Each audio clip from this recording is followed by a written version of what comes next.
ਤੁਹਾਨੂੰ ਇੱਕ ਨਾ ਕੁਐਸਚਨ ਉਹ ਪਤਾ ਨਹੀਂ ਕਿਉਂ ਨਹੀਂ ਸਮਝ ਆਇਆ, ਜਿਹੜਾ ਮੈਂ ਉਹ ਕਰਵਾਇਆ ਸੀਗਾ ਕੁਐਸਚਨ, ਕਾਫੀ ਜਾਣੇ ਕਹਿ ਰਹੇ ਸੀਗੇ। ਮੰਨ ਲਓ ਆਹ ਕੁਐਸਚਨ ਹੈ ਰਾਜੇ, ਇਹ ਹੈਗਾ ਇੱਥੇ ਲਿਖਿਆ ਹੋਇਆ 27, ਇੱਥੇ ਲਿਖਿਆ ਹੋਇਆ ਹੈਗਾ 13, ਇੱਥੇ ਲਿਖਿਆ ਹੋਇਆ ਹੈਗਾ 17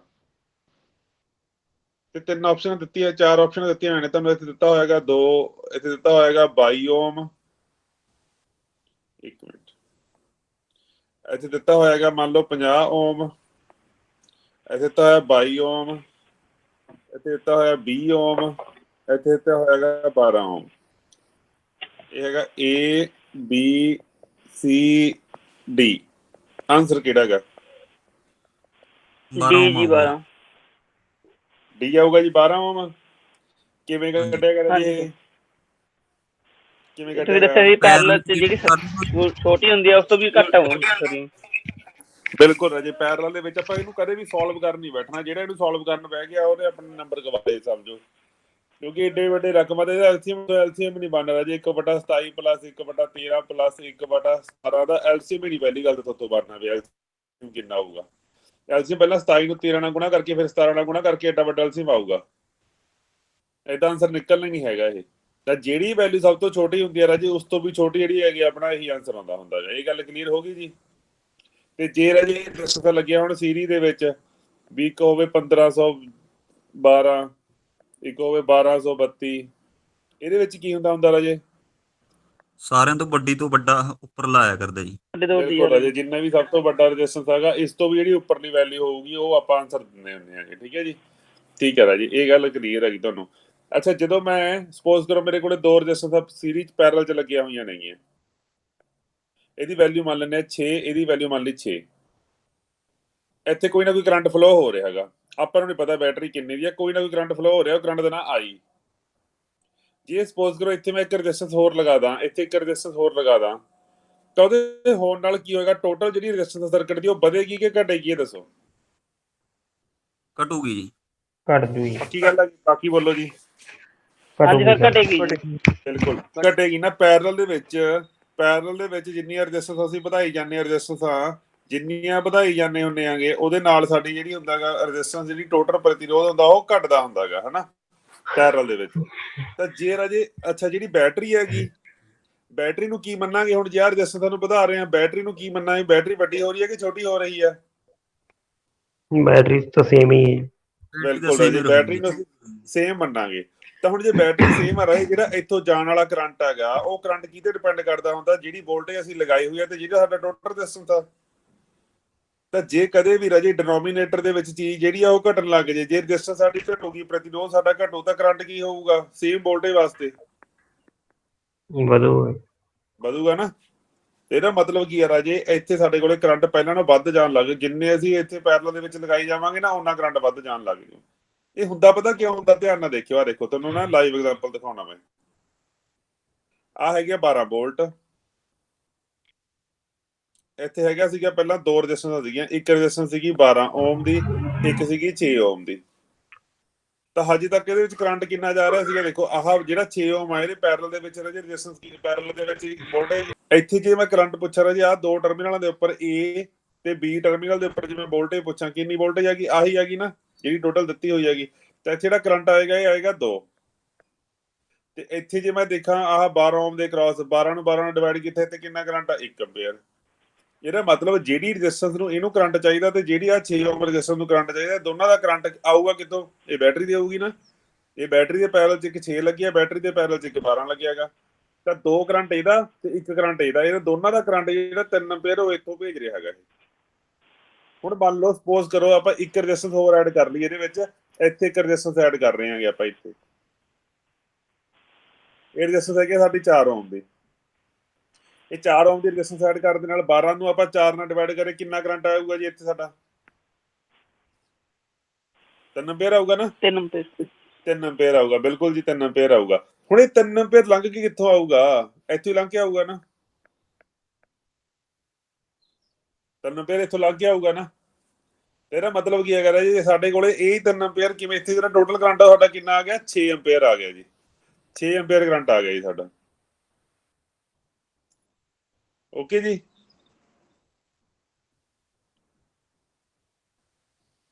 ਤਾਂ ਜਦੋਂ ਪੈਰਲਲ ਦੇ ਵਿੱਚ ਅਸੀਂ ਰੈਜ਼ਿਸਟੈਂਸ ਨੂੰ ਵਧਾ ਦਿੰਦੇ ਹੁੰਦੇ ਆਂਗੇ, ਉਸ ਵੇਲੇ ਸਾਡੇ ਕੋਲੇ ਟੋਟਲ ਰੈਜ਼ਿਸਟੈਂਸ ਘਟ ਜਾਂਦੀ ਹੈਗੀ ਤੇ ਟੋਟਲ ਕਰੰਟ ਜਿਹੜਾ ਹੁੰਦਾਗਾ ਇਹ ਵੱਧ ਜਾਂਦਾ ਹੁੰਦਾਗਾ। ਇੰਨੀ ਗੱਲ ਕਲੀਅਰ ਹੋ ਗਈ ਜੀ। ਹੁਣ ਧਿਆਨ ਨਾਲ ਉਹ ਕੁਐਸਚਨ ਤੇ ਆਓ ਜਿਹੜਾ ਕੁਐਸਚਨ ਤੁਹਾਨੂੰ ਦਿੱਤਾ ਸੀਗਾ। ਹੁਣ ਸਾਨੂੰ ਨਹੀਂ ਪਤਾ ਇੱਥੇ ਕਰੰਟ ਅਸੀਂ ਕੱਢ ਕੇ ਦੇਖਦੇ ਹੀ ਨਹੀਂ ਯਾਰ, ਅਸੀਂ ਜਮੀ ਨਹੀਂ ਕੱਢ ਕੇ ਦੇਖਦੇ। ਉਹਨੇ ਵੋਲਟ ਮੀਟਰ ਇੱਥੇ ਲਗਾਇਆ ਹੋਇਆ ਨਾ, ਆਹ ਇੱਥੇ ਆਹ ਪੁਆਇੰਟ ਦੇ ਵਿਚਕਾਰ ਇੱਥੇ ਲਗਾਇਆ ਹੋਇਆ ਨਾ ਵੋਲਟ ਮੀਟਰ। ਹਾਂਜੀ ਸਰ। ਤਾਂ ਇਹ ਵੋਲਟ ਮੀਟਰ ਦੀ ਰੀਡਿੰਗ ਹੋਊਗੀ ਕਿੰਨੀ? ਇਹ ਵੋਲਟ ਮੀਟਰ ਦੀ ਰੀਡਿੰਗ ਹੋਊਗੀ ਕਰੰਟ ਗੁਣਾ ਰੈਜ਼ਿਸਟੈਂਸ। ਰੈਜ਼ਿਸਟੈਂਸ ਕਿੰਨੀ ਹੈਗੀ ਸਾਡੀ? ਰੈਜ਼ਿਸਟੈਂਸ ਕਿੰਨੀ ਹੈ ਸਾਡੀ? 3। ਕਰੰਟ ਸਾਨੂੰ ਪਤਾ ਨਹੀਂ। ਇਹੀ ਹੈ ਨਾ ਵੋਲਟੇਜ, ਜਿਹੜਾ ਇਹਦੇ ਕ੍ਰਾਸ ਵੋਲਟੇਜ ਆ ਰਹੀ ਹੈਗੀ।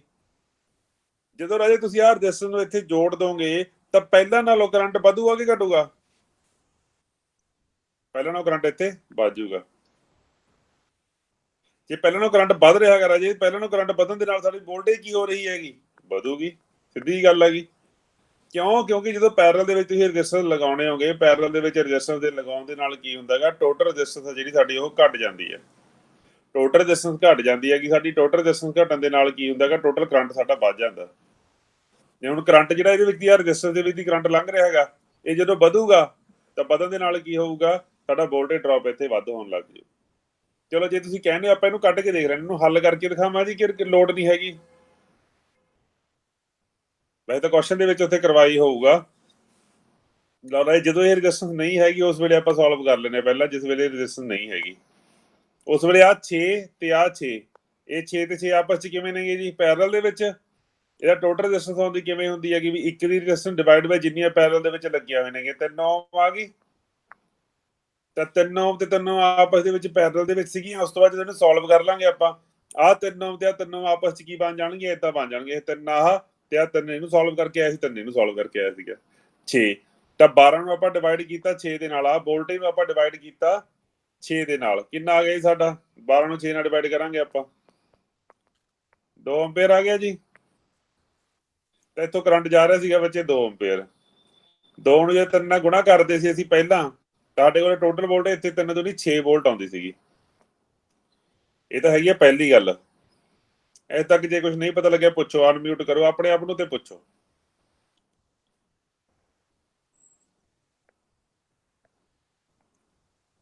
ਸਾਰਾ ਕੁਝ ਪਤਾ ਲੱਗ ਗਿਆ ਇੱਥੇ ਤੱਕ? ਸਮਝ ਆ ਗਿਆ ਜੀ। ਹਾਂਜੀ ਵੈਰੀ ਗੁੱਡ, ਵਧੀਆ ਗੱਲ ਆ ਗਈ। ਹੁਣ ਆਪਾਂ ਨਵਾਂ ਸਰਕਟ ਦੇ ਵਿੱਚ ਦੇਖਦੇ ਹਾਂ। ਨਵੇਂ ਸਰਕਟ ਦੇ ਵਿੱਚ ਇੱਕ ਇੱਥੇ 6 ਲੱਗਿਆ ਹੈਗਾ, ਇੱਕ ਇੱਥੇ 6 ਲੱਗਿਆ ਹੈਗਾ, ਇੱਕ ਇੱਥੇ 6 ਲੱਗਿਆ ਹੈਗਾ, ਇੱਥੇ ਸਾਡਾ ਲੱਗਿਆ ਹੋਏਗਾ 3। ਤਾਂ 6 6 6 ਪੈਰਲ ਦੇ ਵਿੱਚ ਨੇ ਨਾ ਤਿੰਨੇ, ਤਾਂ 6 ਡਿਵਾਈਡ ਬਾਈ ਕਿੰਨੇ ਨੇ ਪੈਰਲ ਚ? 3। ਡਿਵਾਈਡ ਕੱਟ ਕੇ ਕਿੰਨਾ ਆ ਗਿਆ ਸਾਡਾ? 6 ਨੂੰ 3 ਨਾਲ ਡਿਵਾਈਡ ਕਰਾਂਗੇ ਕਿੰਨਾ ਆ ਗਿਆ ਸਾਡਾ ਰਾਜੇ? 2 ਆ ਗਿਆ ਹਨਾ। 2 ਦੇ ਵਿੱਚ ਕਿੰਨੇ ਜੋੜਾਂਗੇ ਅਸੀਂ? ਆ ਜਿਹੜਾ ਸੀਰੀਜ਼ ਚ ਪਿਆ ਗਾ 3, ਏਦਾਂ ਬਣ ਜੂਗਾ ਨਾ ਸਰਕਟ। ਹੁਣ ਆ ਤਾਂ ਆਪਾਂ ਇਹਨਾਂ ਨੂੰ ਤਾਂ ਇਕੱਠਾ ਕਰ ਲਿਆ, 2 ਬਣਾ ਲਿਆ। ਸਾਡੇ ਕੋਲ ਟੋਟਲ ਕਿੰਨਾ ਆ ਗਿਆ? 5 ਆ ਗਿਆ ਰਾਜੇ। 12 ਨੂੰ ਆਪਾਂ 5 ਨਾਲ ਡਿਵਾਈਡ ਕਰਾਂਗੇ। 12 ਨੂੰ ਜੇ ਆਪਾਂ 5 ਨਾਲ ਡਿਵਾਈਡ ਕਰਾਂਗੇ, ਕੰਮ ਕਰੋ 12 ਨੂੰ 5 ਨਾਲ ਡਿਵਾਈਡ ਪਤਾ ਕਿਵੇਂ ਹੁੰਦਾ ਹੁੰਦਾਗਾ? ਆ ਧਿਆਨ ਨਾਲ 2.4 ਦੇਖੋ ਰਾਜੇ। ਹਾਂਜੀ, ਇਹਨੂੰ ਕਿਵੇਂ ਕਰਦੇ ਹੁੰਦੇ ਰਾਜੇ ਪਤਾ? 12 ਨੂੰ 5 ਨਾਲ ਡਿਵਾਈਡ ਕਿਵੇਂ ਕਰਾਂਗੇ? ਹੇਠਾਂ ਰਾਜੇ 2 ਨਾਲ ਗੁਣਾ ਕਰ ਲਓ ਇਹਨੂੰ, ਉੱਪਰ ਵੀ 2 ਨਾਲ ਗੁਣਾ ਕਰ ਲਓ। ਕਿੰਨਾ ਆ ਗਿਆ ਇਹ? 24/10। ਕਿਉਂਕਿ 10 ਜੇ ਥੱਲੇ 10 ਹੋਵੇ ਨਾ ਤਾਂ ਸਾਨੂੰ ਸੌਖਾ ਹੁੰਦਾ ਗਾ ਰਾਜੇ ਪੁਆਇੰਟਾਂ 'ਚ ਕੱਢਣਾ। ਤੇ ਇੱਥੇ ਸਾਡੇ ਕੋਲੇ ਕਿੰਨਾ? 2.4 ਆ ਗਿਆ ਜੀ ਐਂਪੀਅਰ। ਇਕੁਏਸ਼ਨ ਦੇ ਨਾਲ ਆਪਾਂ ਇੱਕ ਕੰਮ ਕਰ ਸਕਦੇ, ਜਿੰਨਾ ਹੇਠਾਂ ਗੁਣਾ ਕਰਦੇ ਆ ਉਹਨੇ ਉੱਪਰ ਕਰਨਾ ਪੈਂਦਾ ਹੁੰਦਾ ਸਾਨੂੰ। ਤਾਂ 2.4 ਆ ਗਿਆ। ਬਾਈ ਸ਼ੱਕ ਤੁਸੀਂ ਕੱਢ ਕੇ ਦੇਖ ਲਿਓ ਇਹਨੂੰ। 12 ਨੂੰ 5 ਨਾਲ ਡਿਵਾਈਡ ਕਰਕੇ ਦੇਖ ਲਿਓ। ਪਿਛਲੇ ਪਾਸੇ 12 ਰੱਖ ਲਿਓ, ਇੱਥੇ 5 ਰੱਖ ਲਿਓ। ਪਹਿਲਾਂ 2 ਤੇ ਕਰੋਗੇ ਤੁਸੀਂ 10 ਆ ਜਾਊਗਾ। ਫਿਰ ਇਹ 2 ਉਤਰ ਗਿਆ, 5 ਤੇ ਜਾਂਦਾ ਨਹੀਂ ਹੈਗਾ। ਪੁਆਇੰਟ ਲਾਓਗੇ ਇੱਥੇ, ਜਦੋਂ 20 ਆ ਗਿਆ ਉਦੋਂ ਕਿੰਨੇ ਤੇ ਕਰੋਗੇ? 5 ਤੇ ਕਰੋਗੇ, 4 ਤੇ ਕਰੋਗੇ। 5 ਚੌਗਾ 20, ਤਾਂ 2.4 ਆਊਗਾ ਜੀ ਕਰੰਟ ਤੁਹਾਡਾ। ਜਿਹੜਾ ਇਹ 2.4 ਆਏਗਾ, 2.4 ਹੁਣ ਕਰੰਟ ਪਹਿਲਾਂ ਸੀਗਾ ਸਾਡਾ 2, ਹੁਣ ਆਇਆ 2.4। 2.4 ਨੂੰ ਗੁਣਾ ਕਰਾਂਗੇ ਕਿ ਨਾ ਰੈਜ਼ਿਸਟੈਂਸ ਦੇ ਨਾਲ, ਤੇ ਤੁਹਾਡੇ ਕੋਲ ਕਿੰਨਾ ਆ ਜਾਊਗਾ? 24 ਤੀਆ 72, 7.2 ਵੋਲਟ ਆ ਜਾਊਗਾ। ਪਹਿਲਾਂ ਸੀਗੀ 6 ਵੋਲਟੇਜ, ਹੁਣ ਆਏਗੀ ਰਾਜੇ 7.2। ਤਾਂ ਵੋਲਟ ਮੀਟਰ ਦੀ बढ़त ਹੋਏਗੀ ਰਾਜੇ, ਰੀਡਿੰਗ ਦੇ ਵਿੱਚ ਵਾਧਾ ਹੋਏਗਾ। ਅੱਛਾ, ਇੱਕ ਗੱਲ ਹੋਰ ਸੁਣੋ। ਇਹੀ ਕੁਐਸਚਨ ਦੇ ਵਿੱਚ ਰਾਜੇ, ਇਹੀ ਕੁਐਸਚਨ ਦੇ ਵਿੱਚ ਜੇ ਮੈਂ ਇੱਥੇ ਲਗਾ ਅੰਦਰ ਸਵਿਚ,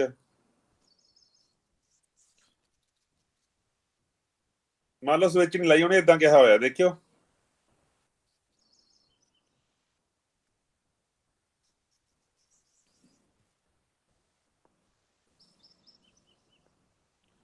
ਮੰਨ ਲਓ ਨੇ ਕਿਹਾ ਪਹਿਲਾਂ ਆਹ ਸਰਕਟ ਸੀਗਾ ਵਿੱਚ ਇਦਾਂ ਸੀਗਾ ਸਰਕਟ, ਇੱਥੇ ਕੋਈ ਨਾ ਕੋਈ ਵੋਲਟ ਮੀਟਰ ਲੱਗਿਆ ਹੋਇਆਗਾ।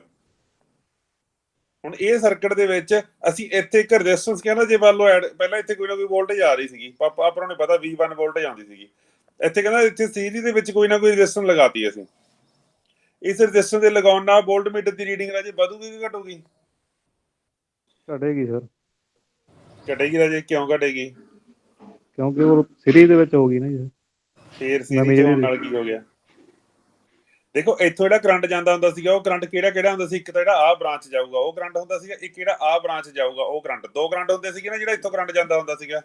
ਹਾਂਜੀ ਸਰ। ਹੁਣ ਜੀ ਕੀ ਕੀਤਾ, ਜਦੋਂ ਅਸੀਂ ਇੱਥੇ ਰੈਜ਼ਿਸਟੈਂਸ ਲਗਾ ਲਈ, ਇਸ ਰੈਜ਼ਿਸਟੈਂਸ ਦੇ ਲਗਾਉਣ ਦੇ ਨਾਲ ਕੀ ਹੋਊਗਾ ਰਾਜੇ? ਇਸ ਰੈਜ਼ਿਸਟੈਂਸ ਦੇ ਲਗਾਉਣ ਦੇ ਨਾਲ ਕੀ ਹੋਊਗਾ ਵੀ ਆਹ ਜਿਹੜਾ ਟੋਟਲ ਰੈਜ਼ਿਸਟੈਂਸ ਨਹੀਂ, ਆਹ ਨਹੀਂ ਹੈਗੀ ਟੋਟਲ ਰੈਜ਼ਿਸਟੈਂਸ ਆਹ ਇਸ ਬ੍ਰਾਂਚ ਦੀ, ਇਹ ਬ੍ਰਾਂਚ ਦੀ ਰੈਜ਼ਿਸਟੈਂਸ ਕੀ ਹੋਊਗੀ? ਵੱਧ ਜਾਊਗੀ ਇੰਨੀ ਕੁ ਦੀ।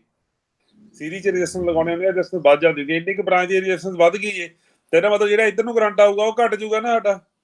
ਇਹਦਾ ਮਤਲਬ ਇੱਥੋਂ ਜਿਹੜਾ ਕਰੰਟ ਜਾ ਰਿਹਾ ਸੀਗਾ ਇਹਦਾ ਜਿਹੜਾ I2 ਕਰੰਟ ਜਾ ਰਿਹਾ ਸੀ ਉਹ ਪਹਿਲਾਂ ਨਾਲੋਂ ਘਟ ਗਿਆ ਨਾ। ਇਹਦਾ ਮਤਲਬ ਵੋਲਟੇਜ ਡ੍ਰੌਪ, ਵੋਲਟੇਜ ਵੀ ਸਾਡੀ ਘਟ ਜਾਊਗੀ। ਜਿੱਥੇ ਕੋਈ ਰੈਜ਼ਿਸਟੈਂਸ ਲੱਗੀ ਹੁੰਦੀ ਕੱਲੀ ਵੋਲਟੇਜ, ਜਿੱਥੇ ਐਮੀਟਰ ਲੱਗਿਆ ਚਲੋ ਕਰੰਟ ਮੰਨ ਲਓ, ਕਰੰਟ ਸਾਡਾ ਪਹਿਲਾਂ ਨਾਲੋਂ ਘਟ ਜਾਂਦਾ ਹੁੰਦਾ ਰਾਜੇ, ਹਨਾ? ਸਹੀ ਹੋ ਗਈ ਜੀ ਗੱਲ ਇਹ, ਕਿਉਂਕਿ ਹੁਣ ਆਪਾਂ ਸੀਰੀਜ਼ ਚ ਲਾਈ ਹੈਗੀ। ਸੀਰੀਜ਼ ਦੇ ਲਾਉਣ ਦੇ ਨਾਲ ਇਸ ਬ੍ਰਾਂਚ ਦੀ ਰੈਜ਼ਿਸਟੈਂਸ ਵੱਧ ਗਈ। ਅੱਛਾ ਜੀ, ਬ੍ਰਾਂਚ ਕੀ ਹੁੰਦੀ ਹੈਗੀ ਮੈਨੂੰ ਇਹ ਦੱਸੋ ਰਾਜੇ, ਬ੍ਰਾਂਚ ਕੀ ਹੁੰਦੀ ਆ? ਆਹ ਲਓ ਮੈਂ ਇੱਕ ਸਰਕਟ ਬਣਾਉਣ ਲੱਗਿਆਗਾ। ਇੱਕ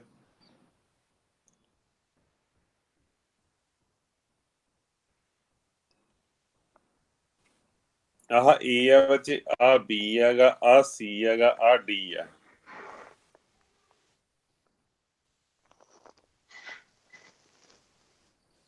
ਆਹ E ਆ, ਆਹ F ਆ। ਬ੍ਰਾਂਚ ਨੂੰ ਪੰਜਾਬੀ ਚ ਟਾਹਣੀ ਕਹਿੰਦੇ ਆ ਜੀ ਆਪਾਂ, ਜਿਹੜੀ ਆ ਕੋਈ ਦਰਖਤ ਦੀ ਟਾਹਣੀ ਨਹੀਂ ਹੁੰਦੀ ਹੈਗੀ। ਕੀ ਡੈਫੀਨੇਸ਼ਨ ਦੇਖੋ ਰਾਜੇ ਕੀ ਹੁੰਦੀ ਹੈ। ਦੇਖੋ ਟਾਹਣੀ ਕਿਹਨੂੰ ਕਹਿੰਦੇ ਆਗੇ ਆਪਾਂ? ਕਿ ਇੱਕ ਗੱਲ ਦੇਖੀਏ ਤੁਸੀਂ, ਜਿਹੜਾ ਦਰਖਤ ਹੁੰਦਾ ਹੈਗਾ ਹਨਾ, ਦਰਖਤ ਦੇ ਵਿੱਚ ਜਿੰਨੀਆਂ ਵੀ ਟਾਹਣੀਆਂ ਹੁੰਦੀਆਂ ਨੇ, ਜੇ ਬਾਈ ਚਾਂਸ ਕਿਸੇ ਪਾਸੇ ਕੋਈ ਬਿਮਾਰੀ ਪੈਂਦੀ ਜਾਂ ਕੁਝ ਵੀ ਕੋਈ ਪ੍ਰੋਬਲਮ ਆਉਂਦੀ ਹੈਗੀ ਤਾਂ ਟਾਹਣੀ ਜਦੋਂ ਸੁੱਕਦੀ ਹੈ ਨਾ, ਪੂਰੀ ਦੀ ਪੂਰੀ ਟਾਹਣੀ ਸੁੱਕਦੀ ਹੈਗੀ। ਮੰਨ ਲਓ ਆਹ ਪੂਰੀ ਟਾਹਣੀ ਸੁੱਕ ਜਾਏਗੀ, ਇਹ ਨਹੀਂ ਹੁੰਦਾ ਹੈਗਾ ਵੀ ਤੁਹਾਡੀ ਟਾਹਣੀ ਦੇ ਵਿੱਚੋਂ ਅੱਧੀ ਟਾਹਣੀ ਤੁਹਾਡੀ ਇੰਨੀ ਥਾਂ ਤੇ ਸੁੱਕ ਜੇ ਤੇ ਇੱਥੇ ਹਰੀ ਰਵੇ। ਜੇ ਟਾਹਣੀ ਪੂਰੀ ਦੀ ਪੂਰੀ, ਮਤਲਬ ਕੀ ਹੁੰਦਾ ਉਹਦਾ? ਜਿਹੜੀ ਉਹਨੂੰ ਖੁਰਾਕ ਮਿਲ ਰਹੀ ਹੁੰਦੀ ਹੈ ਨਾ ਟਾਹਣੀ ਨੂੰ, ਉਹ ਇੱਥੋਂ ਮਿਲਣੀ ਸ਼ੁਰੂ ਹੁੰਦੀ ਹੈਗੀ। ਜਾਂ ਤਾਂ ਉਹ ਸਾਰੀ ਟਾਹਣੀ ਨੂੰ ਮਿਲੂਗੀ ਖੁਰਾਕ, ਜਾਂ ਉਹ ਨਹੀਂ ਮਿਲੂਗੀ। ਇਹਦਾ ਮਤਲਬ ਜਿਹੜੀ ਟਾਹਣੀ ਹੁੰਦੀ ਹੈ, ਟਾਹਣੀ ਦੇ ਵਿੱਚ ਜਿਹੜੀ ਖੁਰਾਕ ਮਿਲਦੀ ਹੈ ਕਿ ਜੇ ਇੱਥੋਂ ਕਿਸੇ ਹਿਸਾਬ ਨਾਲ ਬੰਦ ਹੋ ਜੇ ਖੁਰਾਕ ਮਿਲਣੀ, ਕਿਸੇ ਵੀ ਕਾਰਨ ਕਰਕੇ ਟੁੱਟ ਜਾਵੇ ਜਾਂ ਕੁਝ ਵੀ ਹੋ ਜਾਵੇ, ਤਾਂ ਸਾਰੀ ਟਾਹਣੀ ਸੁੱਕਦੀ ਹੁੰਦੀ ਆ। ਜਿਹੜੇ ਪੱਤੇ ਇੱਥੇ ਚੰਗੇ ਭਲੇ ਹੁੰਦੇ, ਜਿਨ੍ਹਾਂ ਦੇ ਉੱਪਰ ਕੋਈ ਪ੍ਰੋਬਲਮ ਆਈ ਵੀ ਨਹੀਂ ਹੁੰਦੀ ਹੈਗੀ, ਉਹ ਵੀ ਸੁੱਕ ਜਾਂਦੇ ਹੈਗੇ ਕਿਉਂਕਿ ਖੁਰਾਕ ਮਿਲਣੀ ਬੰਦ ਹੋ ਜਾਂਦੀ ਹੈਗੀ ਉਹਨਾਂ ਨੂੰ, ਹਨਾ? ਤਾਂ ਇਸ ਚੀਜ਼ ਨੂੰ ਆਪਾਂ ਇੱਥੇ ਉਹ ਕਰਕੇ ਦੇਖਦੇ ਹਾਂ ਅਪਲਾਈ, ਉਹ ਕੀ ਹੁੰਦੀ ਹੈਗੀ। ਦੇਖੋ ਟਾਹਣੀ ਦਾ ਮਤਲਬ ਕੀ ਹੁੰਦਾ ਹੈ? ਟਾਹਣੀ ਦਾ ਮਤਲਬ ਹੁੰਦਾ ਹੈ ਕਿ ਖੁਰਾਕ ਸੇਮ। ਤੇ ਸਾਡੀ ਖੁਰਾਕ ਕੀ ਹੈ? ਇਲੈਕਟ੍ਰੀਕਲ ਇੰਜੀਨੀਅਰਿੰਗ ਦੇ ਵਿੱਚ ਸਾਡੀ ਖੁਰਾਕ ਕੀ ਹੈ ਜੇ? ਕਰੰਟ। ਇਹਦਾ ਮਤਲਬ ਇੱਥੇ ਖੁਰਾਕ ਦਾ ਕੀ ਮਤਲਬ ਆ? ਖੁਰਾਕ ਸੇਮ ਦਾ ਮਤਲਬ ਕਰੰਟ ਸੇਮ। ਇਹਦਾ ਮਤਲਬ ਵਿੱਚ ਜਿਹੜਾ ਵੀ ਇੱਥੋਂ ਸਾਡਾ ਕਰੰਟ ਜਾਵੇਗਾ, ਜੇ ਕਿਸੇ ਜਿੰਨਾ ਰੈਜ਼ਿਸਟੈਂਸਾਂ ਦੇ ਵਿੱਚ ਸੇਮ ਕਰੰਟ ਹੋਵੇਗਾ ਉਹ ਇੱਕ ਬ੍ਰਾਂਚ ਦਾ ਹਿੱਸਾ ਹੋਣਗੇ। ਜਿੰਨਾ ਰੈਜ਼ਿਸਟੈਂਸਾਂ ਦੇ ਵਿੱਚ ਜਿਹੜੇ ਐਲੀਮੈਂਟਾਂ ਦੇ ਵਿੱਚ ਸਾਡਾ ਜਿਹੜਾ ਕਰੰਟ ਹੈਗਾ ਉਹ ਸੇਮ ਹੋਵੇਗਾ, ਉਹ ਇੱਕ ਬ੍ਰਾਂਚ ਦਾ ਹਿੱਸਾ ਹੋਣਗੇ। ਮੰਨ ਲਓ ਸਪੋਜ਼ ਕਰੋ ਤੁਹਾਡੇ ਕੋਲੇ ਇੱਥੋਂ ਜਿਹੜਾ ਕਰੰਟ ਹੈਗਾ ਉਹ 8 ਐਂਪੀਅਰ ਚੱਲਿਆ, ਇਧਰਲੇ ਪਾਸੇ ਨੂੰ ਗਿਆ ਉਹ 6 ਐਂਪੀਅਰ, ਇਧਰਲੇ ਪਾਸੇ ਨੂੰ ਗਿਆ ਉਹ ਕਿੰਨਾ? 2 ਐਂਪੀਅਰ। ਤਾਂ ਅਸੀਂ ਕੀ ਦੇਖ ਰਹੇ ਹਾਂ ਜੀ? ਧਿਆਨ ਨਾਲ ਦੇਖਿਓ ਵੀ ਜਿਹੜਾ 6 ਐਂਪੀਅਰ ਕਰੰਟ ਆ ਇਹ ਕਿੱਥੋਂ ਲੈ ਕਿੱਥੇ ਤੱਕ ਹੈਗਾ? 6 ਐਂਪੀਅਰ ਕਰੰਟ ਕਿਹੜੇ ਕਿੱਥੇ ਹੈ ਰਾਜੇ? ਦੋ ਪੁਆਇੰਟਾਂ ਦੇ ਵਿਚਕਾਰ ਆ, ਕਿਹੜਿਆਂ ਦੇ ਵਿਚਕਾਰ? A ਤੇ A ਤੋਂ B ਦੇ B ਵਿੱਚ ਹੀ। ਤਾਂ A ਤੇ B ਆ ਜਿਹੜੀ ਇਹ ਇੱਕ ਬ੍ਰਾਂਚ ਆ, ਕਿਉਂਕਿ ਇਸ A ਤੋਂ ਲੈ ਕੇ B ਤੱਕ 6 ਦਾ ਮਤਲਬ 6 ਹੀ ਆ, ਕਿਤੇ ਇਹ ਨਹੀਂ ਹੈ 5 ਐਂਪੀਅਰ ਹੈ, 4 ਐਂਪੀਅਰ ਹੈ, 3 ਐਂਪੀਅਰ ਹੈ। ਤਾਂ ਇਹ ਵੀ ਇੱਕ ਬ੍ਰਾਂਚ ਆ ਗਈ। ਕਲੀਅਰ ਹੋਈ ਜੀ ਗੱਲ? ਇੱਕ ਗੱਲ ਹੋਰ ਸੁਣੋ, ਜਿੰਨੇ ਰਾਜੇ ਕਰੰਟ ਹੁੰਦੇ ਹੈਗੇ, ਵੱਖੋ ਵੱਖਰੇ ਨੰਬਰ ਆਫ ਕਰੰਟ ਹੁੰਦੇ ਆ ਜਿੰਨੇ ਕਿਸੇ ਵੀ ਸਰਕਟ ਦੇ ਵਿੱਚ, ਓਨੀਆਂ ਬ੍ਰਾਂਚਾਂ ਹੁੰਦੀਆਂ। ਇਹ ਗੱਲ ਪੱਕੀ ਹੈਗੀ। ਕਿਸੇ ਵੀ ਸਰਕਟ ਦੇ ਜਿੰਨੇ ਕਰੰਟ ਹੋਣਗੇ ਓਨੀਆਂ ਬ੍ਰਾਂਚਾਂ ਹੋਣਗੀਆਂ। ਤਾਂ ਆਪਾਂ ਲਿਖਣ ਤੋਂ ਪਹਿਲਾਂ ਇੱਥੇ ਦੇਖ ਲਈਏ ਕਰੰਟ ਕਿੰਨੇ ਨੇਗੇ। ਕਰੰਟ ਕਿੰਨੇ ਆ ਰਾਜੇ? ਦੇਖਿਓ ਕੁੱਲ ਕਰੰਟ ਕਿੰਨੇ ਨੇ ਇੱਥੇ। ਇੱਕ ਕਰੰਟ ਇੱਥੇ ਵੀ ਆਊਗਾ ਨਾ, ਆਹ ਵਾਪਸ ਆਊਗਾ ਇੱਥੇ 2 2 2 2, ਇੱਥੇ 6 ਆਇਆ, ਇਧਰਲੇ ਪਾਸੇ ਇੱਥੇ ਕਿੰਨਾ ਹੈ? 8। ਤਾਂ ਕੁੱਲ ਕਰੰਟ ਦੱਸੋ ਰਾਜੇ ਕਿੰਨਾ ਹੈ? ਕੁੱਲ ਕਿੰਨੇ ਕਰੰਟ ਨੇ ਕੁੱਲ? 3 ਕਰੰਟ ਨੇ 8, 6 ਤੇ 2 ਹੀ। ਠੀਕ ਹੈ ਰਾਜੀ, ਆਪਾਂ ਇਹਨੂੰ ਅੱਡ ਤਾਂ ਨਹੀਂ ਕਹਿ ਸਕਦੇ ਵੀ ਇੱਕ 8 ਕਰੰਟ ਆਹਾਗਾ ਇੱਕ ਆਹਾਗਾ?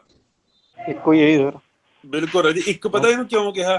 ਕਦੇ ਵੀ ਵੈਲਿਊ ਨਹੀਂ ਦੇਖਣੀ ਹੈਗੀ ਵੀ 8 ਆ। ਹੁਣ ਇੱਕ ਗੱਲ ਹੋਰ ਸੁਣੋ, ਮੈਂ ਤੁਹਾਨੂੰ ਅੱਧ ਵਿਚਾਲਿਆ ਤੁਹਾਡੀ ਗੱਲ ਆ ਦੇਖੋ,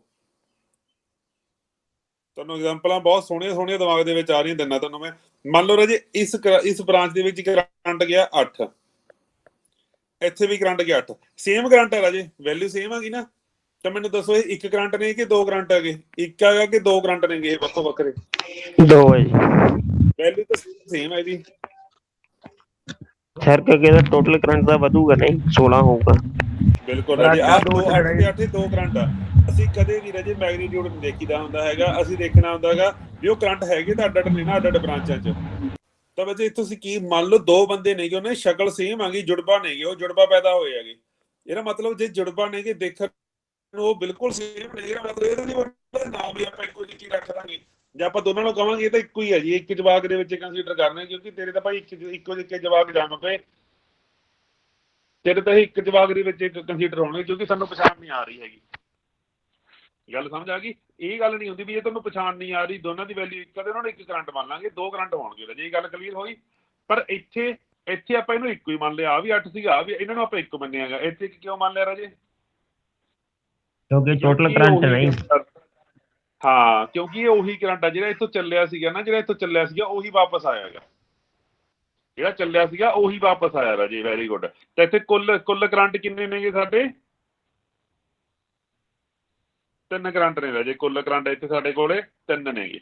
ਤਾਂ ਆਪਾਂ ਹੁਣ ਇੱਥੇ ਆਪਾਂ 3 ਬ੍ਰਾਂਚਾਂ ਲਿਖਾਂਗੇ, 3 ਬ੍ਰਾਂਚਾਂ ਦੀ ਆਪਾਂ ਵੈਲਿਊ ਲਿਖ ਦਿਆਂਗੇ ਲੱਭ ਕੇ, ਕੋਈ ਗੱਲ ਨਹੀਂ, ਹੌਲੀ ਹੌਲੀ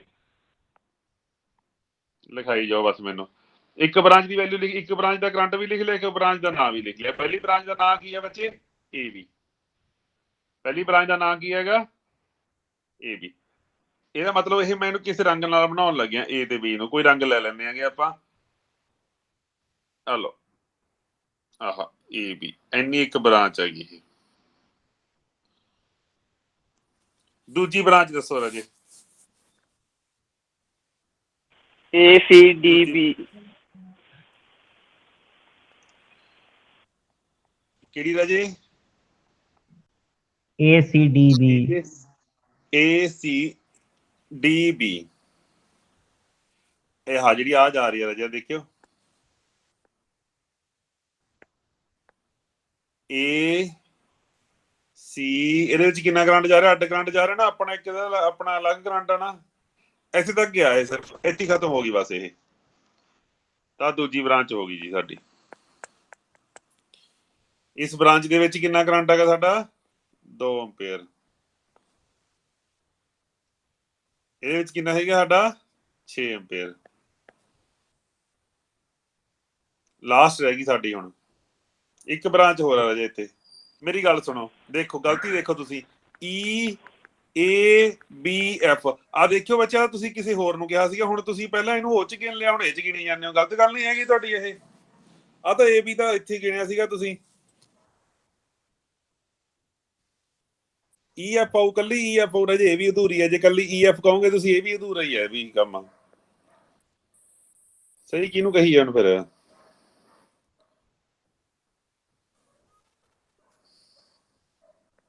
ਦੇਖੋ ਰਾਜੇ, ਅਸੀਂ ਕਰੰਟ ਨੂੰ ਟਰੇਸ ਕਰਨਾ ਸ਼ੁਰੂ ਕਰਦੇ ਹਾਂ। ਕਰੰਟ ਦੇਖੋ, ਜਦੋਂ ਇੱਥੋਂ ਇਕੱਠਾ ਹੋਇਆ ਸੀ ਕਰੰਟ, ਇੱਥੋਂ ਇੱਕ ਕਰੰਟ ਉੱਪਰੋਂ ਆਇਆ ਸੀਗਾ ਨਾ, ਇੱਕ ਇੱਧਰੋਂ ਆਇਆ ਸੀਗਾ, ਇੱਥੋਂ ਇਕੱਠਾ ਹੋਇਆ, ਇਹ ਕਿੱਦਾਂ ਗਿਆ? ਆਹ ਬ੍ਰਾਂਚ ਦੇ ਵਿੱਚ 8 ਆ ਨਾ, ਇੱਥੇ ਉਹੀ 8 ਆ ਨਾ, ਕੁੱਲ 8 ਆ ਨਾ ਇਹ।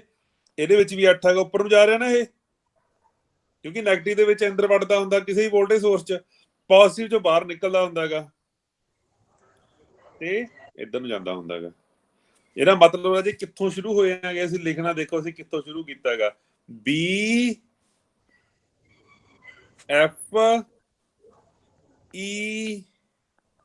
ਆ ਬ੍ਰਾਂਚ ਆ ਰਾਜੇ। ਮੈਨੂੰ ਦਿਖਾਓ ਕਿਤੇ ਲਿਖਿਆ ਹੋਇਆ ABCD, ਜਿਹੜਾ ਆਪਾਂ ਆਹ ਜਿਹੜੇ ਅੱਖਰ ਮੈਂ ਚ ਲਿਖੇ ਹੈਗੇ, ਕਿਸੇ ਹੋਰ ਬ੍ਰਾਂਚ ਅੱਖਰ ਲਿਖੇ ਦਿਖਾਓ ਮੈਨੂੰ। ਏਦਾਂ ਨਾ ਤਾਂ AB ਚ ਲਿਖੇ ਹੋਇਆ, ਨਾ ACDB ਵਾਲਾ ਕੋਈ ਅੱਖਰ ਆਉਂਦਾ, ACDB ਆਉਂਦਾ ਕਿਤੇ, ਜਾਂ CD ਆਉਂਦਾ ਹੋਵੇ, ਜਾਂ DB ਆਉਂਦਾ ਹੋਵੇ, ਜਾਂ AC ਆਉਂਦਾ ਹੋਵੇ, ਜਾਂ AB, ਏਦਾਂ ਕੁਛ ਆਇਆ ਨਹੀਂ ਆਇਆ ਹੈਗਾ। ਤਾਂ ਤਿੰਨਾਂ ਦਾ ਜਿਹੜਾ ਜੀ ਨਾਂ ਅੱਡ ਅੱਡ ਹੋਣਾ ਚਾਹੀਦਾ ਹੈਗਾ। ਤਾਂ ਤੀਜੀ ਬ੍ਰਾਂਚ ਸਾਡੀ ਜਿਹੜੀ ਹੈਗੀ ਆਹ ਆ ਗਈ ਬੱਚੇ, ਤੀਜੀ ਬ੍ਰਾਂਚ BFEA। ਕਲੀਅਰ ਹੋ ਗਈ ਜੀ ਗੱਲ ਇਹ? ਜਿੰਨੇ ਨੰਬਰ ਆਫ ਕਰੰਟ ਓਨੀਆਂ ਨੰਬਰ ਆਫ ਬ੍ਰਾਂਚਾਂ। ਸਰ ਜੇ ਇਹ ਆਪਣਾ ਕਰੰਟ ਸੀਰੀਜ਼ 'ਚ ਹੀ ਹੋਵੇ ਜੀ ਸਾਰਾ ਸਰਕਟ, ਤਾਂ ਬ੍ਰਾਂਚ ਇੱਕੋ ਹੀ ਰਹਿੰਦੀ ਹੈ ਜੀ? ਆਬਵੀਅਸਲੀ 21 ਰਹੂਗੀ ਰਾਜੇ। ਜਿੰਨੇ ਨੰਬਰ, ਬਸ ਮੈਂ ਤੁਹਾਨੂੰ ਇੱਕ ਸਿੱਧਾ ਜਿਹਾ ਰਾਜੇ ਫਾਰਮੂਲਾ ਦੇਤਾ ਵੀ ਜਿੰਨੇ ਕਰੰਟ ਉਨੀਆਂ ਬ੍ਰਾਂਚਾਂ। ਓਕੇ ਸਰ, ਓਕੇ ਜੀ।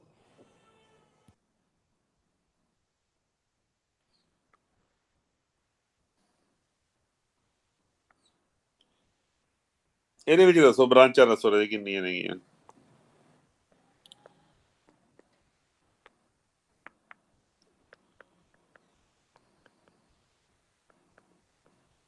ਦੱਸੋ ਰਾਜੇ ਕਿੰਨੀਆਂ ਬ੍ਰਾਂਚਾਂ ਨੇ ਕੁੱਲ?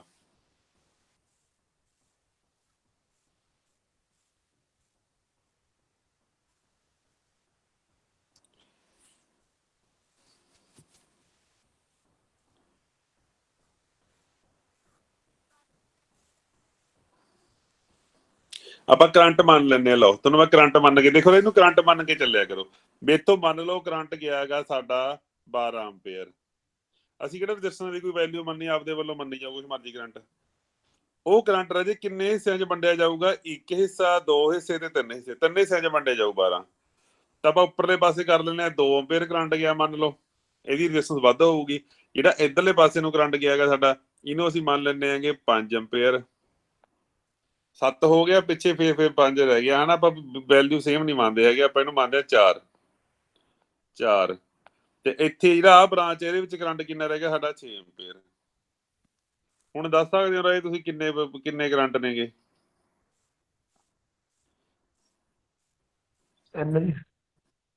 ਗਲਤ। 4 ਜੀ। 4 ਹੋ ਗਏ ਜੀ। ਸੋਚ ਕੇ ਬੋਲੋ ਜੀ। 5 ਨੇ ਰਾਜੇ, ਬਿਲਕੁਲ 5 ਨੇਗੇ। ਧਿਆਨ ਨਾਲ ਦੇਖੋ ਰਾਜੇ, ਜੇ ਮੈਂ ਇੱਥੇ ਕਰੰਟ ਲਿਖਤੇ ਇਹਦਾ ਮਤਲਬ ਇਹ ਤਾਂ ਨਹੀਂ ਵੀ ਇਹੀ ਹੈਗੇ। ਆ ਦੇਖੋ ਜਿਹੜਾ ਕਰੰਟ ਇੱਧਰੋਂ ਆ ਰਿਹਾ, ਇੱਥੇ 4 ਆ ਰਿਹਾ ਨਾ, ਇੱਧਰੋਂ ਉੱਪਰੋਂ ਕਿੰਨਾ ਆ ਰਿਹਾ? 2 ਆ ਰਿਹਾ। ਤੇ ਦੋਨੇ ਇੱਥੇ ਇਕੱਠੇ ਨਹੀਂ ਹੋਣਗੇ? ਇੱਥੇ 6 ਇਕੱਠਾ ਨਹੀਂ ਹੋਊਗਾ? ਹਾਂਜੀ। ਤਾਂ ਆ ਵੀ ਤਾਂ ਇੱਕ ਕਰੰਟ ਆ ਬੱਚੇ। ਆਹ ਕਰੰਟ ਇਹਦਾ 6, ਬੇਸ਼ੱਕ ਇਹਨਾਂ ਦੀ ਵੈਲਿਊ ਸੇਮ ਆ, ਪਰ ਆਹ ਕਰੰਟ 6 ਕੁਝ ਹੋਰ ਆ। ਇਹ 12 ਚੋਂ 6 ਦਾ ਹਿੱਸਾ ਕੋਈ ਹੋਰ ਹਿੱਸਾ, ਆਹ ਹਿੱਸਾ ਕੁਝ ਹੋਰ ਆ। ਇੱਥੇ 6 ਆਇਆ, ਇੱਥੇ ਆ ਕਿੰਨਾ ਹੋ ਗਿਆ? 12 ਆ ਗਿਆ। ਤਾਂ ਕੁੱਲ ਇੱਥੇ ਕਰੰਟ ਬੱਚੇ ਕਿੰਨੇ ਨੇਗੇ? 5 ਕਰੰਟ ਨੇਗੇ ਇੱਥੇ। 5 ਬ੍ਰਾਂਚਾਂ ਨੇਗੀਆਂ ਇੱਥੇ। ਪਤਾ ਲੱਗ ਗਿਆ ਜੀ?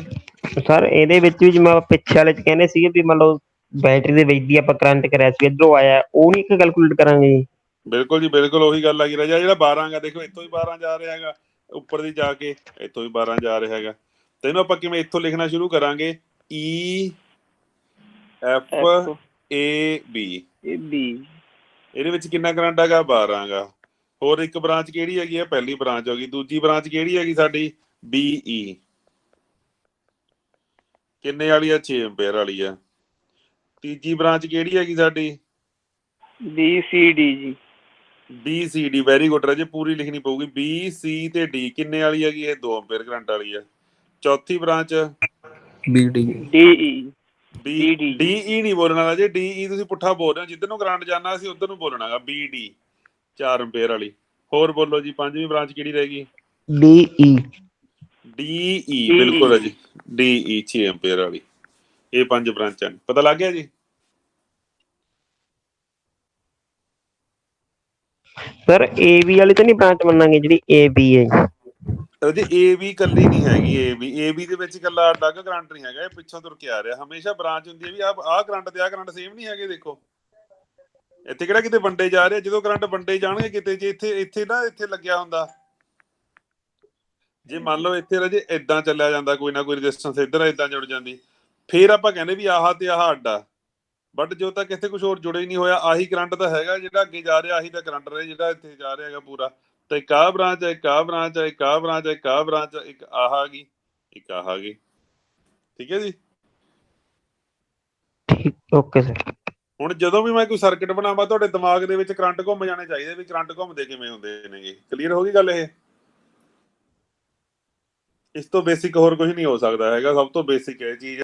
ਇੱਕ ਵੀਡਸਟੋਨ ਬ੍ਰਿਜ ਬਾਰੇ ਦੇਖੋ ਜੀ। ਵੀਡਸਟੋਨ ਬ੍ਰਿਜ, ਵੈਸੇ ਤਾਂ ਮੈਂ ਤੁਹਾਨੂੰ ਇੱਕ ਵੀਡੀਓ ਭੇਜੀ ਸੀ, ਉਹ 'ਚ ਸਮਝ ਆ ਗਿਆ ਸੀਗਾ ਵੀਡਸਟੋਨ ਬ੍ਰਿਜ?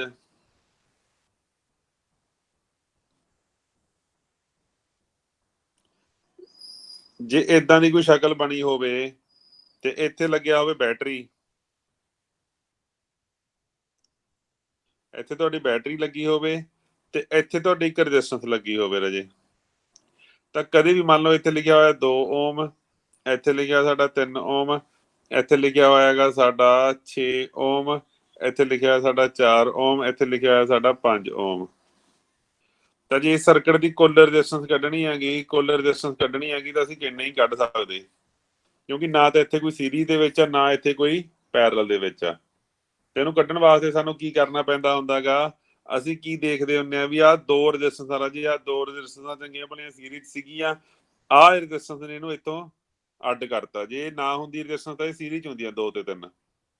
ਇਧਰੋਂ ਆਹ 4 ਤੇ 6 ਸੀਰੀਜ਼ ਸੀਗੀਆਂ ਚੰਗੀਆਂ ਭਲੀਆਂ, ਆਹੀ 5 ਦੇ ਦੂਜੇ ਟਰਮ ਨੇ, ਦੂਜੀ ਜਿਹੜੀ ਆਰਮ ਸੀਗੀ, ਉਹ ਦੂਜੀ ਬਾਂਹ ਸੀ ਜਿਹੜੀ ਉਹਦੀ, ਉਹਨੇ 4 ਤੇ 5 ਨੂੰ ਆਪਸ ਦੇ ਵਿੱਚ ਜੁਦਾ ਕਰਤਾ ਸੀਰੀਜ਼ ਚ ਹੋਣ ਤੋਂ। ਤਾਂ ਅਸੀਂ ਕੀ ਕਰਦੇ ਨੇ, ਅਸੀਂ ਕੋਸ਼ਿਸ਼ ਕਰਦੇ ਵੀ ਇਹਨੂੰ ਆਪਾਂ ਜੇ ਵਿੱਚੋਂ ਕੱਢ ਦਈਏ ਤਾਂ ਵਧੀਆ ਗੱਲ ਹੈਗੀ, ਵਿੱਚੋਂ ਕੱਢਣ ਦੀ ਕੋਸ਼ਿਸ਼ ਕਰਦੇ ਆਂਗੇ। ਤਾਂ ਵਿੱਚੋਂ ਕੱਢਣ ਦੀ ਕੋਸ਼ਿਸ਼ ਕਿਵੇਂ ਹੋ ਸਕਦੀ ਹੈਗੀ, ਅਸੀਂ ਆਹ ਕਰਕੇ ਦੇਖਦੇ ਆਂਗੇ ਵੀ 6 ਤੇ 2 ਇਹਨਾਂ ਨੂੰ ਆਪਸ ਦੇ ਵਿੱਚ ਗੁਣਾ ਕਰਕੇ ਦੇਖਦੇ ਆਂਗੇ। ਆਪੋਜੀਟ ਬ੍ਰਾਂਚ ਜਿਹੜੀਆਂ ਹੁੰਦੀਆਂ ਇਹਦੀ, ਇੱਕ ਹੇਠਲੀ ਇੱਕ ਉੱਪਰਲੀ, ਏਦਾਂ ਕ੍ਰਾਸ ਹੋਣਾ ਚਾਹੀਦਾ ਗਾ। ਕਿੰਨਾ ਬਣ ਗਿਆ ਬੱਚੇ, ਇਹ 12 ਬਣ ਗਿਆ ਨਾ। ਹੁਣ ਇੱਧਰ ਨੂੰ ਆ ਕ੍ਰਾਸ ਦੇ ਵਿੱਚ ਮਲਟੀਪਲਾਈ ਕਰਕੇ ਦੇਖਾਂਗੇ, 3 ਤੇ 4 ਇਹ ਵੀ 12 ਬਣ ਗਿਆ। ਤੇ ਜੇ ਦੋਨੇ ਆਪਸ ਦੇ ਵਿੱਚ ਰਾਜੇ 12 ਬਣ ਗਏ ਨਾ, ਮਤਲਬ ਇੱਥੇ ਵਿਚਾਲੇ ਵਾਲੀ ਦਾ ਕੋਈ ਕੰਮ ਨਹੀਂ ਹੈਗਾ। ਮੀਆਂ ਬੀਬੀ ਰਾਜੀ ਤੋਂ ਕਿਆ ਕਰੇਗਾ ਗਾਜੀ। ਆ ਲੋ, ਫਿਰ ਆ ਇੱਥੋਂ ਫਿਰ ਵਿਚੋਲਾ ਕੱਢਿਆ ਜਾ ਸਕਦਾ ਹੈਗਾ, ਠੀਕ ਹੈ। ਬਟ ਆਪਸ ਦੇ ਵਿੱਚ ਰਜਾਮੰਦੀ ਦੋਨਾਂ ਦੀ ਜਿਹੜੀ ਸਲਾਹ ਵੱਖਰੀ ਨਹੀਂ ਹੋਣੀ ਚਾਹੀਦੀ, ਆਪਸ ਦੇ ਵਿੱਚ ਸਲਾਹ ਜ਼ਰੂਰੀ ਹੈ। 12 ਦੋਨਾਂ ਦੀ ਮਲਟੀਪਲਾਈ ਜਿਹੜੀ ਬਰਾਬਰ ਹੋਣੀ ਚਾਹੀਦੀ ਹੈ। ਜਦੋਂ ਇਹ ਬਰਾਬਰ ਹੋ ਜਾਂਦੀ, ਉਹਨੂੰ ਆਪਾਂ ਕੱਢਤਾ, ਉਹ ਬ੍ਰਾਂਚ ਦੇ ਵਿੱਚ ਕਰੰਟ 0 ਜਾਂਦਾ ਹੁੰਦਾ, ਤਾਂ ਕਰਕੇ ਉਹਨੂੰ ਆਪਾਂ ਕੱਢ ਦਿੰਦੇ ਹੁੰਦੇ ਆ। ਤਾਂ ਹੁਣ ਸਾਡੇ ਕੋਲੇ ਕੀ ਹੋ ਗਿਆ, ਆਹ 2 ਤੇ ਆਹ 3 ਆਪਸ ਦੇ ਵਿੱਚ ਕਿਵੇਂ ਹੋ ਗਏ, ਸੀਰੀਜ਼ ਦੇ ਵਿੱਚ ਹੋ ਗਏ। ਆਹ 4 ਤੇ ਆਹ 10 6 ਰਾਜੇ ਆਪਸ ਦੇ ਵਿੱਚ ਸੀਰੀਜ਼ 'ਚ ਹੋ ਗਏ। ਉਸ ਤੋਂ ਬਾਅਦ ਉੱਪਰਲੇ ਪਾਸੇ ਕਿੰਨਾ ਆ ਗਿਆ ਸਾਡਾ 5, ਹੇਠਲੇ ਪਾਸੇ ਸਾਡਾ ਕਿੰਨਾ ਆ ਗਿਆ 10। ਹੁਣ 10 ਤੇ 5 ਆਪਸ 'ਚ ਕਿਵੇਂ ਹੋ ਗਏ ਬੱਚੇ, ਪੈਰਲਲ 'ਚ ਹੋ ਗਏ। ਇਹਨੂੰ ਆਪਾਂ ਸੋਲਵ ਕਰਕੇ ਆਨਸਰ ਕੱਢ ਲੈਂਦੇ ਹੁੰਦੇ ਹੈਗੇ। ਕਈ ਵਾਰੀ ਸਰਕਟ ਇਹ ਏਦਾਂ ਨਹੀਂ ਬਣਿਆ ਹੁੰਦਾ ਹੈਗਾ। ਇਹਦਾ ਰਾਜੀ ਮੈਂ ਤੁਹਾਨੂੰ ਇਹਦਾ ਨਾਂ ਲਿਖ ਕੇ ਦੱਸ ਦਿੰਦਾ ਗਾ। ਅਸੀਂ ਹੁਣੇ ਕੀ ਪੜ੍ਹ ਕੇ ਹਟਿਆਂਗੇ, ਤੁਸੀਂ ਕਹਿੰਦੇ ਸੀ ਵੀ ਕੁਐਸਚਨ ਦੇ ਵਿੱਚ ਡਾਊਟ ਆ ਤੁਹਾਨੂੰ, ਆ ਲਓ ਰਾਜੇ ਅਸੀਂ ਇਹੀ ਪੜ੍ਹ ਕੇ ਹਟਿਆਂਗੇ। ਮੰਨ ਲਓ ਇੱਥੇ ਹੈਗਾ ਸਾਡਾ PQRS ਆਏ ਆ,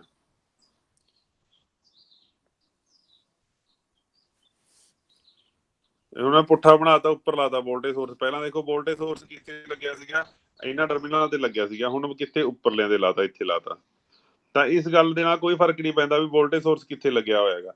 ਅਸੀਂ ਸਿਰਫ ਕੀ ਚੈੱਕ ਕਰਨਾਗੇ ਇਹਦੇ ਵਿੱਚ, ਹੁਣ ਇਹਦੇ ਵਿੱਚ ਜਿਹੜਾ ਹੋਊਗਾ ਵੀਟ ਸਟੋਨ, ਜਿਹੜਾ ਆਪਾਂ ਕਹਿੰਦੇ ਆ ਵੀਟ ਸਟੋਨ ਬ੍ਰਿਜ, ਇਹ ਬੈਲੈਂਸ ਕਦੋਂ ਹੋਊਗਾ ਬੱਚੇ, ਲਿਖਾਇਓ ਮੈਨੂੰ ਕਿਹਦੀ ਗੁਣਾ ਕਿਹਦੇ ਬਰਾਬਰ ਹੋਊਗੀ। ਜਦੋਂ P ਦੀ Q ਨਾਲ ਹੋ ਜੂਗੀ, S ਦੀ R ਨਾਲ ਹੋ ਜੂਗੀ। P ਦੀ Q ਨਾਲ ਗੁਣਾ ਹੋਊਗੀ ਰਾਜੇ, R ਦੀ S ਨਾਲ ਗੁਣਾ ਹੋਊਗੀ, ਉਸ ਵੇਲੇ ਇਹ ਬੈਲੈਂਸ ਠੀਕ ਹੋ ਗਈ ਜੀ ਗੱਲ ਇਹ। ਤਾਂ ਅੱਛਾ, ਤੁਸੀਂ ਜਿਹੜਾ ਸੀਗਾ ਕਈ ਵਾਰੀ ਜੇ ਤੁਹਾਨੂੰ ਬਟਿਆਂ 'ਚ ਪੁੱਛ ਲਵੇ, ਬਟਿਆਂ 'ਚ ਤਾਂ ਬਟਿਆਂ 'ਚ ਕਿਵੇਂ ਕੱਢਦੇ ਹੁੰਦੇ, ਦੇਖੋ ਰਾਜੇ ਇਹਦੇ ਥੱਲੇ ਜੇ ਆਪਾਂ ਕੁਝ ਲੈ ਕੇ ਆਉਣਾ, ਉਧਰੋਂ ਲੈ ਕੇ ਆਉਣਾ ਪਊਗਾ ਤੁਹਾਨੂੰ।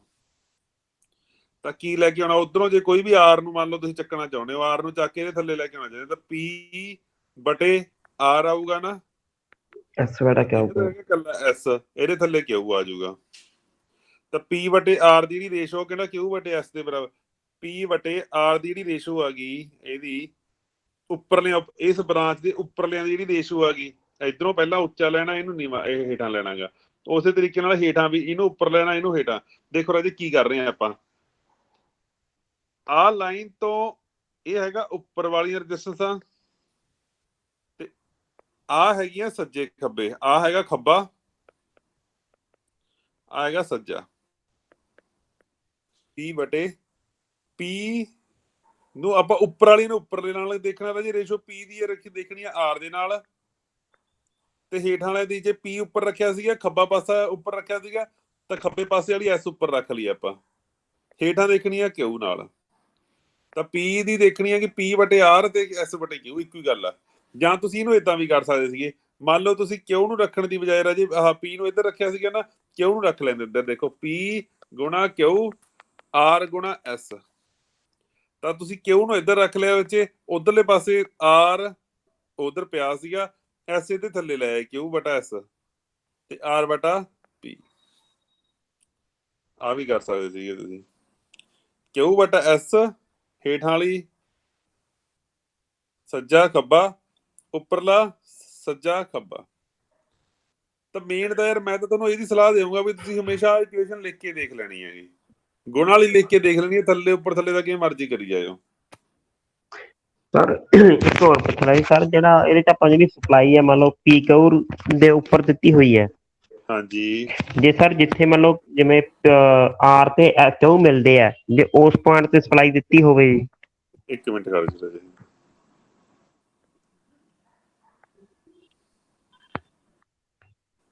ਜੇ ਇੱਥੇ ਦਿੱਤੀ ਹੋਵੇ ਰਾਜੇ, ਹਾਂਜੀ ਲਓ ਜੀ, ਇਹ ਰਾਜੇ ਬੀਟ ਸਟੋਨ ਦੀ ਸ਼ਕਲ ਨਹੀਂ ਹੈਗੀ। ਦੇਖੋ 10 ਵੋਲਟ ਸਿੱਧਾ ਜਾ ਕੇ ਇਸ ਬ੍ਰਾਂਚ ਨਾਲ ਜੁੜ ਗਿਆ ਨਾ, ਜਿਹੜੀ ਅਸੀਂ ਨੈਗਲੈਕਟ ਕਰਨ ਨੂੰ ਫਿਰਦੇ ਆ। ਮੰਨ ਲਓ ਆ ਵੀ 2 ਓਮ ਆ ਵੀ 2 ਆ, ਆ ਵੀ 2 ਆ, ਆ ਵੀ 2 ਆ। ਇਹਦੇ ਇੱਧਰ 2 ਗੁਣਾ 2 4 ਆ ਗਿਆ ਨਾ, ਇਹਦੇ ਇੱਧਰ 2 ਗੁਣਾ 2 4 ਆ ਗਿਆ। ਪਰ ਇੱਥੇ ਇਹ ਬੈਲੈਂਸ ਹੋ ਕੇ ਇਹਨੂੰ ਅਸੀਂ ਕੱਟ ਨਹੀਂ ਸਕਦੇ ਰਾਜੇ, ਕਿਸੇ ਵੀ ਹਾਲ 'ਚ ਇਹਨੂੰ ਭੁਲਾ ਨਹੀਂ ਸਕਦੇ। ਇਹ ਰਹੂਗੀ ਸਰਕਟ ਦੇ ਵਿੱਚ, ਹਮੇਸ਼ਾ ਰਹੂ। ਕੋਈ ਵੀ ਇਹੀ ਜੀ ਬ੍ਰਾਂਚ ਜਿਹੜੀ ਕਿ ਸਿੱਧੀ ਤੁਹਾਡੀ ਲੱਗੀ ਹੋਈ ਹੈਗੀ ਕਿਸੇ ਵੀ ਵੋਲਟੇਜ ਸੋਰਸ ਦੇ ਨਾਲ, ਆ ਦੇਖੋ ਇਧਰੋਂ ਵੀ ਇਧਰੋਂ ਵੀ ਸਿੱਧੀ ਲੱਗੀ ਹੋਈ ਹੈ ਨਾ ਇਹ, ਤਾਂ ਇਹਦੇ ਵਿੱਚੋਂ ਕਰੰਟ ਦਾ ਲੰਘੂਗਾ ਹੀ ਲੰਘੋ, ਕਿਉਂਕਿ ਇਹਨੂੰ ਵੋਲਟੇਜ ਕਿੰਨੀ ਮਿਲ ਰਹੀ ਹੈ ਰਾਜੇ, ਆਹ ਬ੍ਰਾਂਚ ਨੂੰ ਪੀ ਤੇ ਕਿਊ ਬ੍ਰਾਂਚ ਨੂੰ ਕਿੰਨੀ ਵੋਲਟੇਜ ਮਿਲਦੀ ਪਈ ਆ, 10 ਵੋਲਟ। ਤਾਂ ਜੇ 10 ਕਿਸੇ ਬ੍ਰਾਂਚ ਨੂੰ 10 ਵੋਲਟ ਮਿਲਦੀ ਹੈ ਤੇ ਆਪਾਂ ਫਿਰ ਵੀ ਕਵਾਂਗੇ ਉੱਥੇ ਕਰੰਟ ਨਹੀਂ ਹੈਗਾ, ਤਾਂ ਆਪਾਂ ਮੂਰਖੇ ਆਂਗੇ। ਕਲੀਅਰ ਹੋ ਗਈ ਰਾਜੇ ਗੱਲ ਇਹ? ਤਾਂ ਇਹੀ ਜੀ ਬ੍ਰਾਂਚ ਨਹੀਂ ਛੱਡੀ ਜਾ ਸਕਦੀ ਹੈਗੀ ਬੱਚੇ। ਠੀਕ ਹੈ।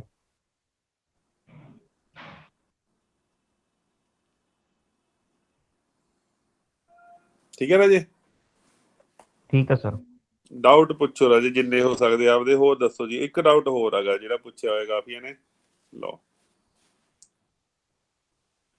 ਕਈ ਵਾਰੀ ਕੀ ਹੁੰਦਾ ਨਾ, ਸਾਨੂੰ ਪਤਾ ਨਹੀਂ ਲੱਗਦਾ ਵੀ ਸੀਰੀਜ਼ ਪੈਰਲਲ ਵਾਲਾ। ਆਹ ਲਓ ਰਾਜੇ, 3 ਰੈਜ਼ਿਸਟੈਂਸ ਸਾਨੂੰ 1 2 3 ਰਾਜੇ। ਜ਼ਰੂਰੀ ਨਹੀਂ ਹੁੰਦਾ ਵੀ ਹਰੇਕ ਵਾਰ ਨਾ ਤੁਹਾਨੂੰ ਇੱਥੇ ਉਹ ਵੋਲਟੇਜ ਸੋਰਸ ਲਗਾ ਕੇ ਦਿਖਾਵੇ। ਯਾਦ ਰੱਖਿਓ, ਕਈ ਵਾਰੀ ਕੀ ਕਰਦਾ ਹੈਗਾ ਉਹ ਪੋਜ਼ਿਟਿਵ ਨੈਗੇਟਿਵ ਦੇ ਦਿੰਦਾ, ਤੇ ਪੋਜ਼ਿਟਿਵ ਨੈਗੇਟਿਵ ਦਾ ਮਤਲਬ ਵੀ ਇਹੀ ਹੁੰਦਾ ਹੈਗਾ ਵੀ ਇੱਧਰ ਪੋਜ਼ਿਟਿਵ ਹੈ ਇੱਧਰ ਨੈਗੇਟਿਵ, ਇਹਦਾ ਮਤਲਬ ਇੱਥੇ ਵੋਲਟੇਜ ਸੋਰਸ ਲੱਗਿਆ ਹੋਇਆ, ਆਪਦੇ ਆਪ ਅੰਡਰਸਟੂਡ ਹੈ ਇਹ। ਠੀਕ ਹੈ, ਉਹਨੇ ਕੀ ਦਿੱਤਾ ਹੋਇਆਗਾ, ਉਹਨੇ ਕਿਹਾ ਹੋਇਆਗਾ ਇਹ ਤਿੰਨੇ ਰੈਜ਼ਿਸਟੈਂਸਾਂ ਨੇ। ਇਹ ਰੈਜ਼ਿਸਟੈਂਸ ਹੈਗੀ ਆ ਆਰ, ਆ ਵੀ ਆਰ, ਆ ਵੀ ਆਰ। ਇਹਨੂੰ ਚੱਕ ਕੇ ਇੱਥੇ ਜੋੜਦਾ ਬੱਚੇ, ਇਹਨੂੰ ਚੱਕ ਕੇ ਇੱਥੇ ਜੋੜਦਾ, ਤਾਂ ਇਹਦੀ ਟੋਟਲ ਰੈਜ਼ਿਸਟੈਂਸ ਕੀ ਹੈ? ਇਹਨਾਂ ਤਿੰਨਾਂ ਦੀ ਜਿਹੜੀ ਰੈਜ਼ਿਸਟੈਂਸ ਹੈ ਰਾਜੇ ਸੀਰੀਜ਼ ਦੇ ਵਿੱਚ ਨਹੀਂ ਕਿ ਪੈਰਲਲ ਦੇ ਵਿੱਚ ਨਹੀਂ? ਦੱਸੋ ਰਾਜੇ। ਪੈਰਲਲ ਚ ਨਹੀਂ। ਪੈਰਲਲ ਚ ਕਿਉਂ ਕਹਿ ਰਹੇ ਹੋਗੇ ਰਾਜੇ? ਤੁਹਾਨੂੰ ਕੀ ਪਤਾ ਪੈਰਲਲ ਚ ਨਹੀਂ? ਆਪਾਂ ਨੂੰ ਕਿਹੜਾ ਦਿਖ ਰਿਹਾ ਵੀ ਤਿੰਨੇ ਸਿਰੇ ਪੈਰਲਲ ਚ? ਪਤਾ ਕਦੋਂ ਹੋਣਗੇ? ਜਦੋਂ ਤਿੰਨੇ ਰੈਜ਼ਿਸਟੈਂਸਾਂ ਦੇ ਇੱਕ ਪਾਸੇ ਆਪਸ ਦੇ ਵਿੱਚ ਸ਼ਾਰਟ ਵੀ ਹੋਣਗੇ ਤੇ ਕਿਸੇ ਨਾ ਕਿਸੇ ਪਾਸੇ ਸਪਲਾਈ ਨਾਲ ਜੁੜੇ ਵੀ ਹੋਣਗੇ, ਉਦੋਂ ਹੋਣਗੇ ਪੈਰਲਲ ਚ। ਸਰ 2 ਰੈਜ਼ਿਸਟੈਂਸ ਚ ਆਹ ਨਹੀਂ ਜੁੜਿਆ ਹੋਇਆ ਸਿਰਾ ਜੀ, ਤੀਸਰਾ ਆ ਕੇ ਇਹਨਾਂ ਨੂੰ ਕ੍ਰੋਸ ਕਰ ਰਿਹਾ ਜੀ। ਕਿਹੜਾ ਸਿਰਾ ਨਾਲ ਜੁੜਿਆ ਹੋਇਆ ਰਾਜੇ? ਦੇਖੋ ਇੱਥੇ ਇਹ ਏਦਾਂ ਹੀ ਜੁੜੇ ਹੋਏ ਆ, ਪਤਾ ਜਿਵੇਂ ਆਹ ਨਹੀਂ ਦਿਖਾ ਰਹੇ ਆਪਾਂ, ਏਦਾਂ ਹੀ ਜੁੜੇ ਹੋਏ। ਆਪਾਂ ਕਹਿੰਦੇ ਨਾ ਵੀ ਮੰਨ ਲਓ ਆਹ A ਰੈਜ਼ਿਸਟੈਂਸ ਆ, ਆਹ B ਹੈਗੀ, ਤਾਂ C ਆ, ਤਾਂ A ਦਾ ਸਿਰਾ ਪੋਜ਼ਿਟਿਵ ਨਾਲ ਜੁੜਿਆਗਾ, ਇੱਕ ਸਿਰਾ ਨੈਗੇਟਿਵ ਨਾਲ ਜੁੜਿਆ।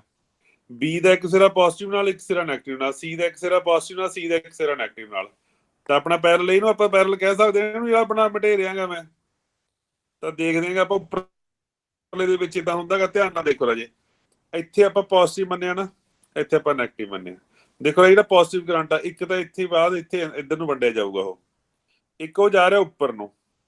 ਤਾਂ ਪੋਜ਼ਿਟਿਵ ਵਾਲਾ ਕਿੱਥੇ ਕਿੱਥੇ ਲੱਗਿਆ? ਇੱਕ ਤਰ੍ਹਾਂ ਦੇ ਪੋਜ਼ਿਟਿਵ ਆਹ ਰੈਜ਼ਿਸਟੈਂਸ ਦੇ ਆਹ ਸਿਰੇ ਨਾਲ ਲੱਗਿਆ ਹੋਇਆਗਾ। ਠੀਕ ਹੈ, ਇੱਕ ਬੱਚੇ ਜਿਹੜਾ ਉੱਪਰਲੀ ਜਿਹੜੀ ਤਾਰ ਜਾ ਰਹੀ ਹੈ ਪੋਜ਼ਿਟਿਵ ਤੇ ਚੱਕੀ ਹੋਈ ਹੈ ਨਾ ਆਪਾਂ, ਇਹ ਆਹ ਰੈਜ਼ਿਸਟੈਂਸ ਤੇ ਇੱਥੇ ਵੀ ਲੱਗੀ ਪੋਜ਼ਿਟਿਵ, ਇੱਥੇ ਵੀ ਲੱਗੀ ਪੋਜ਼ਿਟਿਵ। ਇਹ ਗੱਲ ਯਾਦ ਰਹੇਗੀ। ਹੁਣ ਦੂਜੇ ਸਿਰੇ ਦੇਖੋ, ਜਿਹੜੀ ਨੈਗੇਟਿਵ ਸਪਲਾਈ ਆ, ਇੱਕ ਤਾਂ ਨੈਗੇਟਿਵ ਸਪਲਾਈ ਰਾਜੇ ਆ ਸਿੱਧੀ ਹੋ ਜਾ ਰਹੀ ਹੈ, ਦੇਖਿਓ ਇੱਥੇ। ਇੱਕ ਤਾਂ ਨੈਗੇਟਿਵ ਸਪਲਾਈ ਹੈ ਜਿਹੜੀ ਸਾਡੀ, ਉਹ ਸਿੱਧੀ ਜਾ ਰਹੀ ਆ, ਦੇਖੋ ਆ ਸਿੱਧੀ ਚਲੀ ਗਈ ਆ, ਦੇਖੋ ਇੱਕ ਤਾਂ ਇੱਥੇ ਚਲ ਗਈ ਆ, ਦੇਖੋ ਇੱਥੇ। ਇੱਕੋ ਹੇਠਾਂ ਦੀ ਹੁੰਦੀ ਹੋਈ ਕਿੱਥੇ ਚਲ ਗਈ ਬੱਚੇ? ਇੱਥੇ, ਇੱਕ ਇੱਧਰ ਨੂੰ। ਤਾਂ ਜਿਹੜੇ ਆ ਦੋਏ ਸਿਰੇ ਨੇਗੇ ਸਾਡੇ, ਇੱਕ ਤਾਂ ਆਹ ਨੈਗੇਟਿਵ ਆ, ਇੱਕ ਆਹ ਨੈਗੇਟਿਵ ਆ, ਇੱਕ ਆਹ ਨੈਗੇਟਿਵ ਆ। ਤਾਂ ਜੇ ਆ ਕੱਲੀ ਆਹ ਰੈਜ਼ਿਸਟੈਂਸ ਨੂੰ ਮੈਂ ਦੇਖਾਂ, ਇਹਨੂੰ ਇਹਦਾ ਇੱਕ ਸਿਰਾ ਪੋਜ਼ਿਟਿਵ ਨਾਲ ਵੀ ਜੁੜਿਆਗਾ, ਦੇਖੋ ਇਧਰੋਂ ਇਹਦਾ ਇੱਕ ਸਿਰਾ ਪੋਜ਼ਿਟਿਵ ਨਾਲ ਵੀ ਜੁੜਿਆਗਾ, ਇਹਦਾ ਇੱਕ ਸਿਰਾ ਨੈਗੇਟਿਵ ਨਾਲ ਵੀ ਐਂ ਘੁੰਮ ਕੇ ਜੁੜਿਆਗਾ, ਐਂ ਘੁੰਮ ਕੇ। ਆਹ ਰੈਜ਼ਿਸਟੈਂਸ ਦਾ ਇੱਕ ਸਿਰਾ ਪੋਜ਼ਿਟਿਵ ਨਾਲ ਜੁੜਿਆ ਹੋਇਆਗਾ, ਇੱਕ ਨੈਗੇਟਿਵ ਨਾਲ ਜੁੜਿਆ ਹੋਇਆਗਾ। ਆਹ ਰੈਜ਼ਿਸਟੈਂਸ ਦਾ ਇੱਕ ਸਿਰਾ ਪੋਜ਼ਿਟਿਵ ਨਾਲ ਜੁੜਿਆ ਹੋਇਆਗਾ, ਦੂਜਾ ਨੈਗੇਟਿਵ ਨਾਲ ਤਾਂ ਹੈਗਾ। ਤਾਂ ਉਹੀ ਗੱਲ ਨਹੀਂ ਬਣ ਗਈ ਰਾਜੇ ਵੀ 3 ਰੈਜ਼ਿਸਟੈਂਸਾਂ ਨੇ ਜਿਹਦੇ ਇੱਕ ਸਿਰਾ ਪੋਜ਼ਿਟਿਵ ਨਾਲ ਤੇ ਦੂਜਾ ਸਿਰਾ ਨੈਗੇਟਿਵ ਨਾਲ ਜੁੜਿਆ ਹੋਇਆ ਹੈਗਾ। ਕਲੀਅਰ ਹੋ ਗਈ ਰਾਜੇ ਗੱਲ ਇਹ?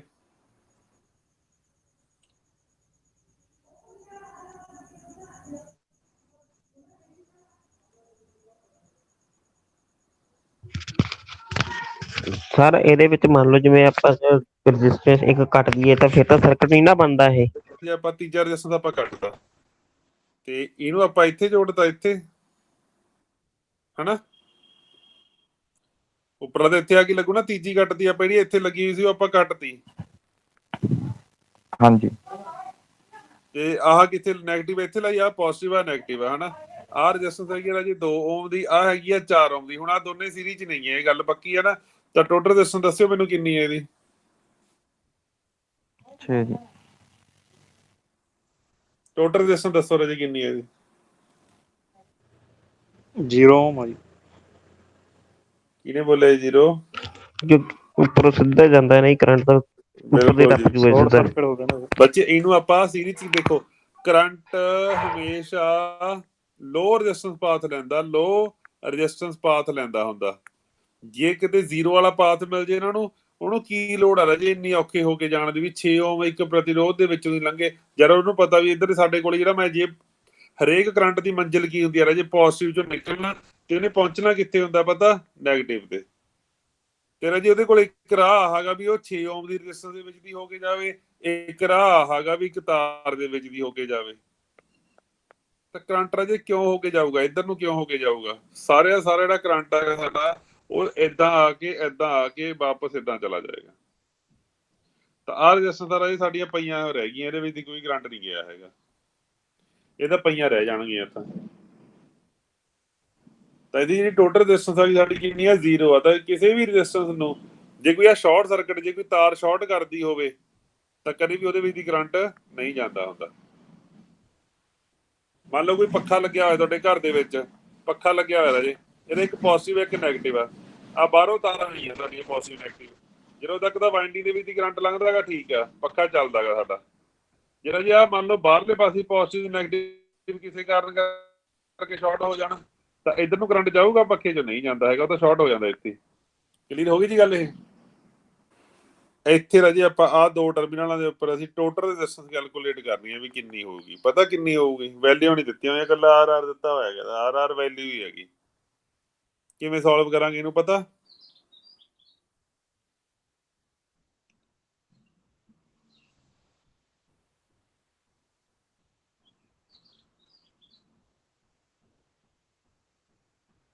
ਪਤਾ ਬੱਚਿਓ ਕਿਵੇਂ ਕਰਾਂਗੇ? ਹਾਂਜੀ, ਜਿਵੇਂ ਉੱਪਰਲੇ ਤੋਂ ਜੁੜ ਕੇ 2R ਬਣ ਜੂਗਾ ਜੀ, ਫਿਰ ਉਹ ਪੈਰਲਲ ਚ ਆ ਜਾਣਗੇ ਉੱਪਰ ਜੀ। ਜਿਹੜੇ ਆਹ ਆਰ ਆ ਤੇ ਆਹ ਆਰ ਆ ਰਾਜੇ, ਇਹ ਕਿਵੇਂ ਨੇਗੇ? ਸੀਰੀਜ਼ ਦੇ ਵਿੱਚ ਨੇਗੀਆਂ 2 ਰੈਜ਼ਿਸਟੈਂਸਾਂ। ਤਾਂ ਜੇ ਸੀਰੀਜ਼ ਦੇ ਵਿੱਚ ਨੇਗੀਆਂ, ਕੁੱਲ ਸਾਡਾ ਆਰ ਪਲੱਸ ਸੀਰੀਜ਼ ਦੇ ਵਿੱਚ ਹੀ ਜੋੜ ਕਰ ਦਿੰਦੇ ਕਿੰਨਾ ਆ ਗਿਆ ਸਾਡਾ 2R ਆ ਗਿਆ। ਹਾਂਜੀ। ਇਸ ਤੋਂ ਬਾਅਦ ਕੀ ਕਰਾਂਗੇ ਆਪਾਂ? ਆਹ ਸਾਡੇ ਕੋਲੇ ਆ ਗਿਆ ਬੱਚੇ 2R, ਹੇਠਲੇ ਪਾਸੇ ਆ 2 ਟਰਮੀਨਲਾਂ ਦੇ ਉੱਪਰ ਹਜੇ ਆਰ ਤਾਂ ਪਈ ਆ ਹੇਠਾਂ ਆਰ। ਹੁਣ ਇਹ ਦੋਨੇ ਆਪਸ 'ਚ ਕਿਵੇਂ ਆ ਗਏ ਬੱਚੇ? ਪੈਰਲਲ 'ਚ। ਤਾਂ ਪੈਰਲਲ 'ਚ ਕੀ ਹੁੰਦਾ ਵੀ 2 ਰੈਜ਼ਿਸਟੈਂਸਾਂ ਦੀ ਆਪਸ ਦੇ ਵਿੱਚ ਗੁਣਾ ਕਰ ਦਿਓ, ਬਟਾ ਪਾ ਕੇ ਦੋਨਾਂ ਨੂੰ ਆਪਸ ਦੇ ਵਿੱਚ ਜੋੜ ਦਿਓ, ਇੱਥੋਂ ਟੋਟਲ ਰੈਜ਼ਿਸਟੈਂਸ ਨਿਕਲਦੀ ਹੁੰਦੀ ਆ ਹਨਾ। ਤਾਂ ਇੱਥੋਂ ਰਾਜੇ ਕਿਵੇਂ ਨਿਕਲੂਗੀ? 2 ਰੈਜ਼ਿਸਟੈਂਸਾਂ ਨੂੰ ਆਪਸ 'ਚ ਗੁਣਾ ਕਰੋ, ਕਿਹਨੂੰ ਇਹਨੂੰ ਤੇ ਇਹਨੂੰ। ਤਾਂ 2R ਗੁਣਾ R, ਦੋਨਾਂ ਨੂੰ ਗੁਣਾ ਕਰਤੀ, ਹੇਠਾਂ ਕਹਿੰਦਾ ਦੋਨਾਂ ਦਾ ਜੋੜ ਕਰੋ, 2R ਤੇ ਪਲੱਸ ਇਹਦੇ ਵਿੱਚ 1R ਹੋਰ, ਹੇਠਲੇ ਪਾਸੇ ਆ ਗਿਆ 3R, ਇੱਧਰਲੇ ਪਾਸੇ ਰਾਜੇ 2R ਦਾ ਸਕੁਅਰ। ਤਾਂ ਜਿਹਨੇ ਪਹਿਲੀ ਵੀਡੀਓ ਦੇਖੀ ਉਹਨੂੰ ਪਤਾ ਲੱਗ ਗਿਆ ਹੋਊਗਾ ਵੀ 2R ਦਾ ਸਕੁਅਰ ਦਾ ਮਤਲਬ ਹੁੰਦਾ 2R ਗੁਣਾ R, ਹੇਠਲੇ ਪਾਸੇ ਹੈਗਾ 3 ਗੁਣਾ R। ਤਾਂ ਗੁਣਾ ਵਾਲਿਆਂ ਨੂੰ ਆਪਸ ਦੇ ਵਿੱਚ ਕੱਟਿਆ ਜਾ ਸਕਦਾ ਨਾ, ਤੁਹਾਡੇ ਕੋਲ ਕਿੰਨਾ ਆ ਗਿਆ? 2/3R ਆਨਸਰ ਆ ਗਿਆ। ਸਰ ਇੱਕ ਹੋਰ, ਜੇ ਮੰਨ ਲਓ ਆਪਾਂ ਕਿਸੇ ਵੀ ਚੀਜ਼ ਦੇ ਮੰਨ ਲਓ ਐਂਪੀਅਰ ਵੱਧਦੇ ਆ, ਹਾਂ, ਤੇ ਇਹਦਾ ਮਤਲਬ ਉਹਦੀ ਰੈਜ਼ਿਸਟੈਂਸ ਆ ਜਿਹੜੀ ਉਹ ਵੀ ਘਟਦੀ ਜਾਂਦੀ ਹੈ। ਤਾਂ ਰਾਜੇ ਇਹ ਗੱਲ ਤੁਹਾਡੀ ਸਹੀ ਹੋਵੇਗੀ, ਕਹਿ ਸਕਦੇ ਆਂਗੇ। ਇਹਦਾ ਮਤਲਬ ਇਹੀ ਹੈ ਵੀ ਜਿੱਥੇ ਵੀ ਕਰੰਟ ਵੱਧ ਰਿਹਾ, ਇਹਦਾ ਮਤਲਬ ਉਹਦਾ ਇਹ ਹੈ ਵੀ ਉੱਥੇ ਰੈਜ਼ਿਸਟੈਂਸ, ਜਿੱਥੇ ਵੀ ਕਰੰਟ ਵੱਧ ਰਿਹਾ ਉਹਦਾ ਮਤਲਬ ਇਹੀ ਹੈ ਵੀ ਉੱਥੇ ਰੈਜ਼ਿਸਟੈਂਸ ਘਟ ਰਹੀ ਹੋਊ ਪੱਕਾ। ਮੰਨ ਲਓ ਇੱਕ ਸਾਡੇ ਕੋਲ ਇੱਕ ਪੱਖਾ ਸੀਗਾ, ਉਹ ਪੱਖਾ ਲੈਂਦਾ ਸੀਗਾ ਪਹਿਲਾਂ 2 ਐਂਪੀਅਰ ਕਰੰਟ ਲੈਂਦਾ ਸੀਗਾ, ਇੱਕੋ ਲਖਤ ਅਸੀਂ ਕੀ ਦੇਖਿਆ ਵੀ ਉਹ 10 ਐਂਪੀਅਰ ਕਰੰਟ ਲੈਣ ਲੱਗ ਗਿਆ। ਕੀ ਹੋਇਆ ਹੋਊਗਾ? ਵਾਇੰਡਿੰਗ ਦੇ ਵਿੱਚੋਂ ਕੋਈ ਚੀਜ਼ ਮੱਚ ਗਈ ਨਾ, ਤੁਹਾਡੀ ਬੋਡੀ ਨਾਲ ਟੱਚ ਹੋਣ ਲੱਗ ਗਈ ਹੋਊਗੀ, ਅਰਥ ਦੇ ਵਿੱਚ ਜਾਣ ਲੱਗ ਗਿਆ ਹੋਊਗਾ ਕਰੰਟ। ਤਾਰ ਤੇ ਵੀ ਜਾਣ ਲੱਗਿਆ, ਮਤਲਬ ਕੀ ਰੈਜ਼ਿਸਟੈਂਸ ਸਾਡੀ ਘਟੀ ਹੋਗੀ ਨਾ, ਤਾਂ ਹੀ ਕਰੰਟ ਵਧਿਆ ਨਾ। ਕਿਉਂਕਿ ਕਰੰਟ ਦਾ ਫਾਰਮੂਲਾ ਇਹੀ ਹੈ ਰਾਜੇ, ਵੋਲਟੇਜ ਡਿਵਾਈਡ ਬਾਈ ਰੈਜ਼ਿਸਟੈਂਸ। ਪਰ ਵੋਲਟੇਜ ਨੂੰ ਜੇ ਸੇਮ ਰੱਖਾਂਗੇ, ਇਹ ਗੱਲ ਜ਼ਰੂਰੀ ਆ, ਵੋਲਟੇਜ ਸੇਮ ਰੱਖ ਕੇ ਆਪਾਂ ਕਹਿ ਸਕਦੇ ਹਾਂ ਇਹ ਗੱਲ। ਜੇ ਅਸੀਂ ਵੋਲਟੇਜ ਵੀ ਵਧਾਤੀ ਤੇ ਉਹਦੇ ਨਾਲ ਕਰੰਟ ਵੱਧ ਗਿਆ, ਫਿਰ ਨਹੀਂ ਆਪਾਂ ਕਵਾਂਗੇ, ਫਿਰ ਇਹਦਾ ਮਤਲਬ ਕੀ ਹੈ, ਰੈਜ਼ਿਸਟੈਂਸ ਕਾਂਸਟੈਂਟ ਹੈਗੀ। ਜੇ ਮੰਨ ਲਓ ਆਹ ਸਰਕਟ ਹੈਗਾ ਤੁਹਾਡਾ, ਆਹ ਸਰਕਟ ਦੇ ਵਿੱਚ ਤੁਹਾਡੀ ਇੱਥੇ ਹੈਗੀ ਆ 2 ਓਮ ਦੀ ਰੈਜ਼ਿਸਟੈਂਸ, ਤੇ ਇੱਥੇ ਪਹਿਲਾਂ ਲੱਗਿਆ ਹੋਇਆ ਸੀਗਾ 6 ਵੋਲਟ, ਤਾਂ ਕਰੰਟ ਕਿੰਨਾ ਸੀਗਾ ਇੱਥੇ 6/2, ਕਿੰਨਾ ਸੀਗਾ 3 ਐਂਪੀਅਰ, 3 ਐਂਪੀਅਰ ਸੀਗਾ ਨਾ। ਤੇ ਜੇ ਹੁਣ ਰਾਜੇ ਮੈਂ ਬੈਟਰੀ ਉਹ ਇੱਥੇ 6 ਦੀ ਥਾਂ ਤੇ 12 ਵੋਲਟ ਦੀ ਕਰਦਾ, ਤਾਂ 12 ਨੂੰ 2 ਨਾਲ ਡਿਵਾਈਡ ਕੀਤਾ, ਸਾਡੇ ਕੋਲ ਕਿੰਨਾ ਆ ਗਿਆ 6 ਐਂਪੀਅਰ। ਤਾਂ ਪਹਿਲਾਂ ਨਾਲੋਂ ਕਰੰਟ ਵਧਿਆ, ਪਰ ਰੈਜ਼ਿਸਟੈਂਸ ਸਾਡੀ ਉਹ ਥੋੜ੍ਹਾ ਵਧੀਆ, ਉਹ ਤਾਂ ਸਾਡੀ ਸੇਮ ਰਹੀ ਹੈ ਨਾ। ਤਾਂ ਜੇ ਤਾਂ ਵੋਲਟੇਜ ਨੂੰ ਵਧਾ ਕੇ ਤੁਸੀਂ ਕਰੰਟ ਵਧਾ ਰਹੇ ਹੋ, ਇਹਦਾ ਮਤਲਬ ਤਾਂ ਕਰੰਟ, ਫਿਰ ਤਾਂ ਇਹਦਾ ਮਤਲਬ ਕੀ ਹੈ, ਰੈਜ਼ਿਸਟੈਂਸ ਕਾਂਸਟੈਂਟ ਆ। ਤੇ ਜੇ ਵੋਲਟੇਜ ਨੂੰ ਕਾਂਸਟੈਂਟ ਰੱਖ ਕੇ ਕਰੰਟ ਵੱਧ ਰਿਹਾ, ਇਹਦਾ ਮਤਲਬ ਰੈਜ਼ਿਸਟੈਂਸ ਤੁਹਾਡੀ ਘੱਟ ਹੋਗੀ। ਓਕੇ ਜੀ, ਕੋਈ ਕੁਐਸਚਨ ਸੀਗਾ ਰਾਜੇ ਤੇ ਇਹਦੇ ਨਾਲ ਦਾ ਕੋਈ? ਤੁਹਾਨੂੰ ਜਿਹੜੀ ਉਹ ਗੱਲ ਆਈ, ਉਹ ਤੁਹਾਨੂੰ ਕਿਤੇ ਵੀ ਨਹੀਂ ਪੁੱਛੀ ਜਾਏਗੀ, ਤੁਹਾਨੂੰ ਸਿਰਫ ਇੱਕ ਗੱਲ ਯਾਦ ਰੱਖਣੀ ਆ ਤੁਸੀਂ। ਉਹ ਕਿਹੜੀ ਗੱਲ ਯਾਦ ਰੱਖਣੀ ਆ? ਉਹ ਇਹ ਯਾਦ ਰੱਖਣਾ ਜੇ ਪੋਜ਼ਿਟਿਵ ਆ ਨੈਗੇਟਿਵ, ਠੀਕ ਹੈ। ਜਿਹੜਾ ਸਾਡਾ ਕਰੰਟ ਹੁੰਦਾ ਹੈਗਾ, ਉਹ ਪੋਜ਼ਿਟਿਵ ਦੇ ਵਿੱਚੋਂ ਨਿਕਲਦਾ ਹੈਗਾ ਤੇ ਨੈਗੇਟਿਵ ਦੇ ਵਿੱਚ ਐਂਟਰ ਕਰਦਾ, ਬਸ ਇਹ ਗੱਲ ਯਾਦ ਰੱਖਣੀ ਆ ਰਾਜੇ ਤੁਸੀਂ। ਇਹ ਸਾਡਾ ਐਕਚੁਅਲ ਦੇ ਵਿੱਚ ਕਰੰਟ ਹੈਗਾ, ਇਹਨੂੰ ਅਸੀਂ ਕਨਵੈਨਸ਼ਨਲ ਕਰੰਟ ਕਹਿੰਦੇ, ਪੋਜ਼ਿਟਿਵ ਚੋਂ ਨਿਕਲ ਕੇ ਜਿਹੜਾ ਨੈਗੇਟਿਵ ਦੇ ਵਿੱਚ ਐਂਟਰ ਕਰਦਾ, ਕਿਉਂਕਿ ਇਹੀ ਤਾਂ ਅਸੀਂ ਮੰਨਿਆ ਹੋਇਆ ਹੈਗਾ। ਕੁਛ ਜਾਣੇ ਕੀ ਕਰਦੇ ਹੈਗੇ, ਉਹ ਕੀ ਆ ਰਾਜੇ, ਜਿਹੜੀ ਇੱਕ ਥਿਊਰੀ ਜੀ ਬਣਾਈ ਹੈ ਇਹਨਾਂ ਨੇ, ਉਹ ਸਾਇੰਟਿਸਟ ਨਾ ਆਪਦੀ ਥਿਊਰੀ ਦੇ ਵਿੱਚ ਉਲਝ ਗਏ। ਉਹ ਕਿਵੇਂ ਉਲਝ ਗਏ? ਜਿਹੜਾ ਕਰੰਟ ਦੇ ਵਿੱਚ ਤਾਰ ਹੁੰਦਾ, ਕਾਹਦੇ ਕਰਕੇ? ਇਲੈਕਟ੍ਰੋਨ ਕਰਕੇ ਫਲੋ ਕਰਦਾ, ਠੀਕ ਹੈ। ਇਲੈਕਟ੍ਰੋਨ ਦੇ ਉੱਪਰ ਚਾਰਜ ਕਿਹੜਾ ਹੁੰਦਾ ਹੈਗਾ? Negative charge. ਉਹ ਕਹਿ ਬੈਠੇ, ਕਹਿੰਦੇ ਨੈਗੇਟਿਵ ਚਾਰਜ ਜਿਹੜਾ ਹੁੰਦਾ ਹੈਗਾ, ਹਮੇਸ਼ਾ ਨੈਗੇਟਿਵ ਚਾਰਜ ਪੁੱਠੇ ਚਾਰਜ ਦੁਆਰਾ ਅਟਰੈਕਟ ਕੀਤਾ ਜਾਂਦਾ ਹੈਗਾ। ਜਿਹੜਾ ਨੈਗੇਟਿਵ ਚਾਰਜ ਹੈ, ਨੈਗੇਟਿਵ ਨੂੰ ਹਮੇਸ਼ਾ ਪੋਜ਼ਿਟਿਵ ਖਿੱਚਦਾ ਹੁੰਦਾ, ਕਹਿੰਦੇ ਪੋਜ਼ਿਟਿਵ ਨੂੰ ਨੈਗੇਟਿਵ ਖਿੱਚਦਾ ਹੁੰਦਾ ਹੈਗਾ। ਹੁਣ ਜਿਹੜਾ ਤਾਰ ਦੇ ਵਿੱਚ ਸਾਡੇ ਕੋਲ ਇਲੈਕਟ੍ਰੋਨ ਪਏ ਆ, ਤਾਂ ਇਲੈਕਟ੍ਰੋਨ ਕਿੱਧਰ ਨੂੰ ਖਿੱਚੇ ਜਾਣਗੇ ਰਾਜੇ? ਪੋਜ਼ਿਟਿਵ ਵਾਲੇ ਪਾਸੇ। ਤਾਂ ਇਲੈਕਟ੍ਰੋਨ ਦਾ ਫਲੋ ਇੱਧਰ ਕਰ ਰਹੇ ਹੈਗੇ। ਦੂਜੇ ਪਾਸੇ ਉਹ ਕਹਿ ਬੈਠੇ ਵੀ ਜਿਹੜਾ ਕਰੰਟ ਹੁੰਦਾ, ਉਹ ਹਾਇਰ ਪੋਟੈਂਸ਼ੀਅਲ ਤੋਂ ਲੋਅਰ ਪੋਟੈਂਸ਼ੀਅਲ ਵੱਲ ਜਾਂਦਾ। ਹਾਇਰ ਪੋਟੈਂਸ਼ੀਅਲ ਮਤਲਬ ਪੋਜ਼ਿਟਿਵ ਤੋਂ ਨੈਗੇਟਿਵ ਵੱਲ ਜਾਂਦਾ। ਆ ਦੋ ਗੱਲਾਂ ਦੇ ਵਿੱਚ ਨਾ ਆਪਸ ਦੇ ਵਿੱਚ ਅੰਤਰ ਆ ਗਿਆ ਸੀ ਉਹਨਾਂ ਦੀਆਂ ਚ। ਫਿਰ ਹੁਣ ਚੱਲਣੀ ਤਾਂ ਉਹਨਾਂ ਦੀ ਕਹਿੰਦਾ ਜੀ ਇਹ ਕਨਵੈਨਸ਼ਨਲ ਕਰੰਟ ਹੁੰਦਾ ਜੀ, ਇੱਕ ਇਲੈਕਟ੍ਰੋਨਿਕ ਕਰੰਟ ਹੁੰਦਾ ਜੀ। ਤਾਂ ਸਭ ਪਕਾਈ ਹੈਗੀ, ਸਿਰਫ ਅਸੀਂ ਇੱਕ ਗੱਲ ਯਾਦ ਰੱਖਣਾ ਰਾਜੇ, ਪੋਜ਼ਿਟਿਵ ਚੋਂ ਕਰੰਟ ਨਿਕਲਦਾ ਹੈਗਾ ਤੇ ਨੈਗੇਟਿਵ ਦੇ ਵਿੱਚ ਐਂਟਰ ਕਰਦਾ, ਬਸ ਇੰਨੀ ਗੱਲ ਯਾਦ ਰੱਖਣੀ ਅਸੀਂ। ਇਹਨੂੰ ਕਨਵੈਨਸ਼ਨਲ ਕਰੰਟ ਕਹਿੰਦੇ ਆ। ਇਲੈਕਟ੍ਰੋਨ ਵਾਲਾ ਤਾਂ ਕਹਿੰਦੇ ਵੀ ਜਿਹੜੇ ਇਲੈਕਟ੍ਰੋਨ ਆ ਇਹਨਾਂ ਦੇ ਉੱਪਰ ਨੈਗੇਟਿਵ ਚਾਰਜ ਹੁੰਦਾ, ਉਹ ਹਮੇਸ਼ਾ ਖਿੱਚੇ ਜਾਂਦੇ ਹੁੰਦੇ ਆ ਪੋਜ਼ਿਟਿਵ ਦੁਆਰਾ, ਵੀ ਇੱਧਰ ਨੂੰ ਖਿੱਚੇ ਜਾਂਦੇ ਹੁੰਦੇ ਹੈਗੇ ਇਹ। ਹੁਣ ਜੇ ਆਪਾਂ ਜੇ ਕੋਈ ਪੁੱਛ ਲਵੇ ਵੀ ਆਹ ਕਰੰਟ ਇਲੈਕਟ੍ਰੋਨ ਤਾਂ ਇੱਧਰ ਨੂੰ ਫਲੋ ਹੋ ਰਿਹਾ, ਤੁਸੀਂ ਕਹਿੰਦੇ ਹੋ ਕਰੰਟ ਇੱਧਰ ਨੂੰ ਫਲੋ ਹੋ ਰਿਹਾ, ਇਹ ਕੀ ਗੱਲ ਆ? ਤੁਹਾਨੂੰ ਕਹਿ ਰਹੇ ਜੀ ਇਹ ਇਲੈਕਟ੍ਰੋਨਿਕ ਕਰੰਟ ਤੇ ਕਨਵੈਨਸ਼ਨਲ ਕਰੰਟ ਹੁੰਦਾ, ਬਸ ਇੱਕ ਗੱਲ ਬਣਾਈ ਹੋਈ, ਔਰ ਕੁਝ ਨਹੀਂ ਹੈਗਾ ਯਾਰ। ਅਸਲ ਦੇ ਵਿੱਚ ਜਿਹੜੀ ਗੱਲ ਸਹੀ ਗੱਲ ਆ, ਉਹ ਸਾਨੂੰ ਵੀ ਪਤਾ ਕਰਾ ਜੇ, ਹਮੇਸ਼ਾ ਜਿਹੜਾ ਕਰੰਟ ਹੁੰਦਾ ਹੈਗਾ ਉਹ ਪੋਜ਼ਿਟਿਵ ਦੇ ਵਿੱਚੋਂ ਨੈਗੇਟਿਵ ਵੱਲ ਜਾਂਦਾ ਹੁੰਦਾ, ਹਮੇਸ਼ਾ ਇਹ ਗੱਲ ਪੱਕੀ ਹੈਗੀ, ਇੱਧਰ ਨੂੰ ਜਾਂਦਾ ਹੁੰਦਾ। ਕਿਉਂਕਿ ਜਿਹਦੇ ਵਿੱਚ ਅੰਦਰਲੇ ਪਾਸੇ ਕੋਈ ਪੋਜ਼ਿਟਿਵਿਟੀ ਹੈਗੀ, ਉਹੀ ਦੇਊਗਾ ਨਾ ਕਿਸੇ ਨੂੰ ਕੁਝ।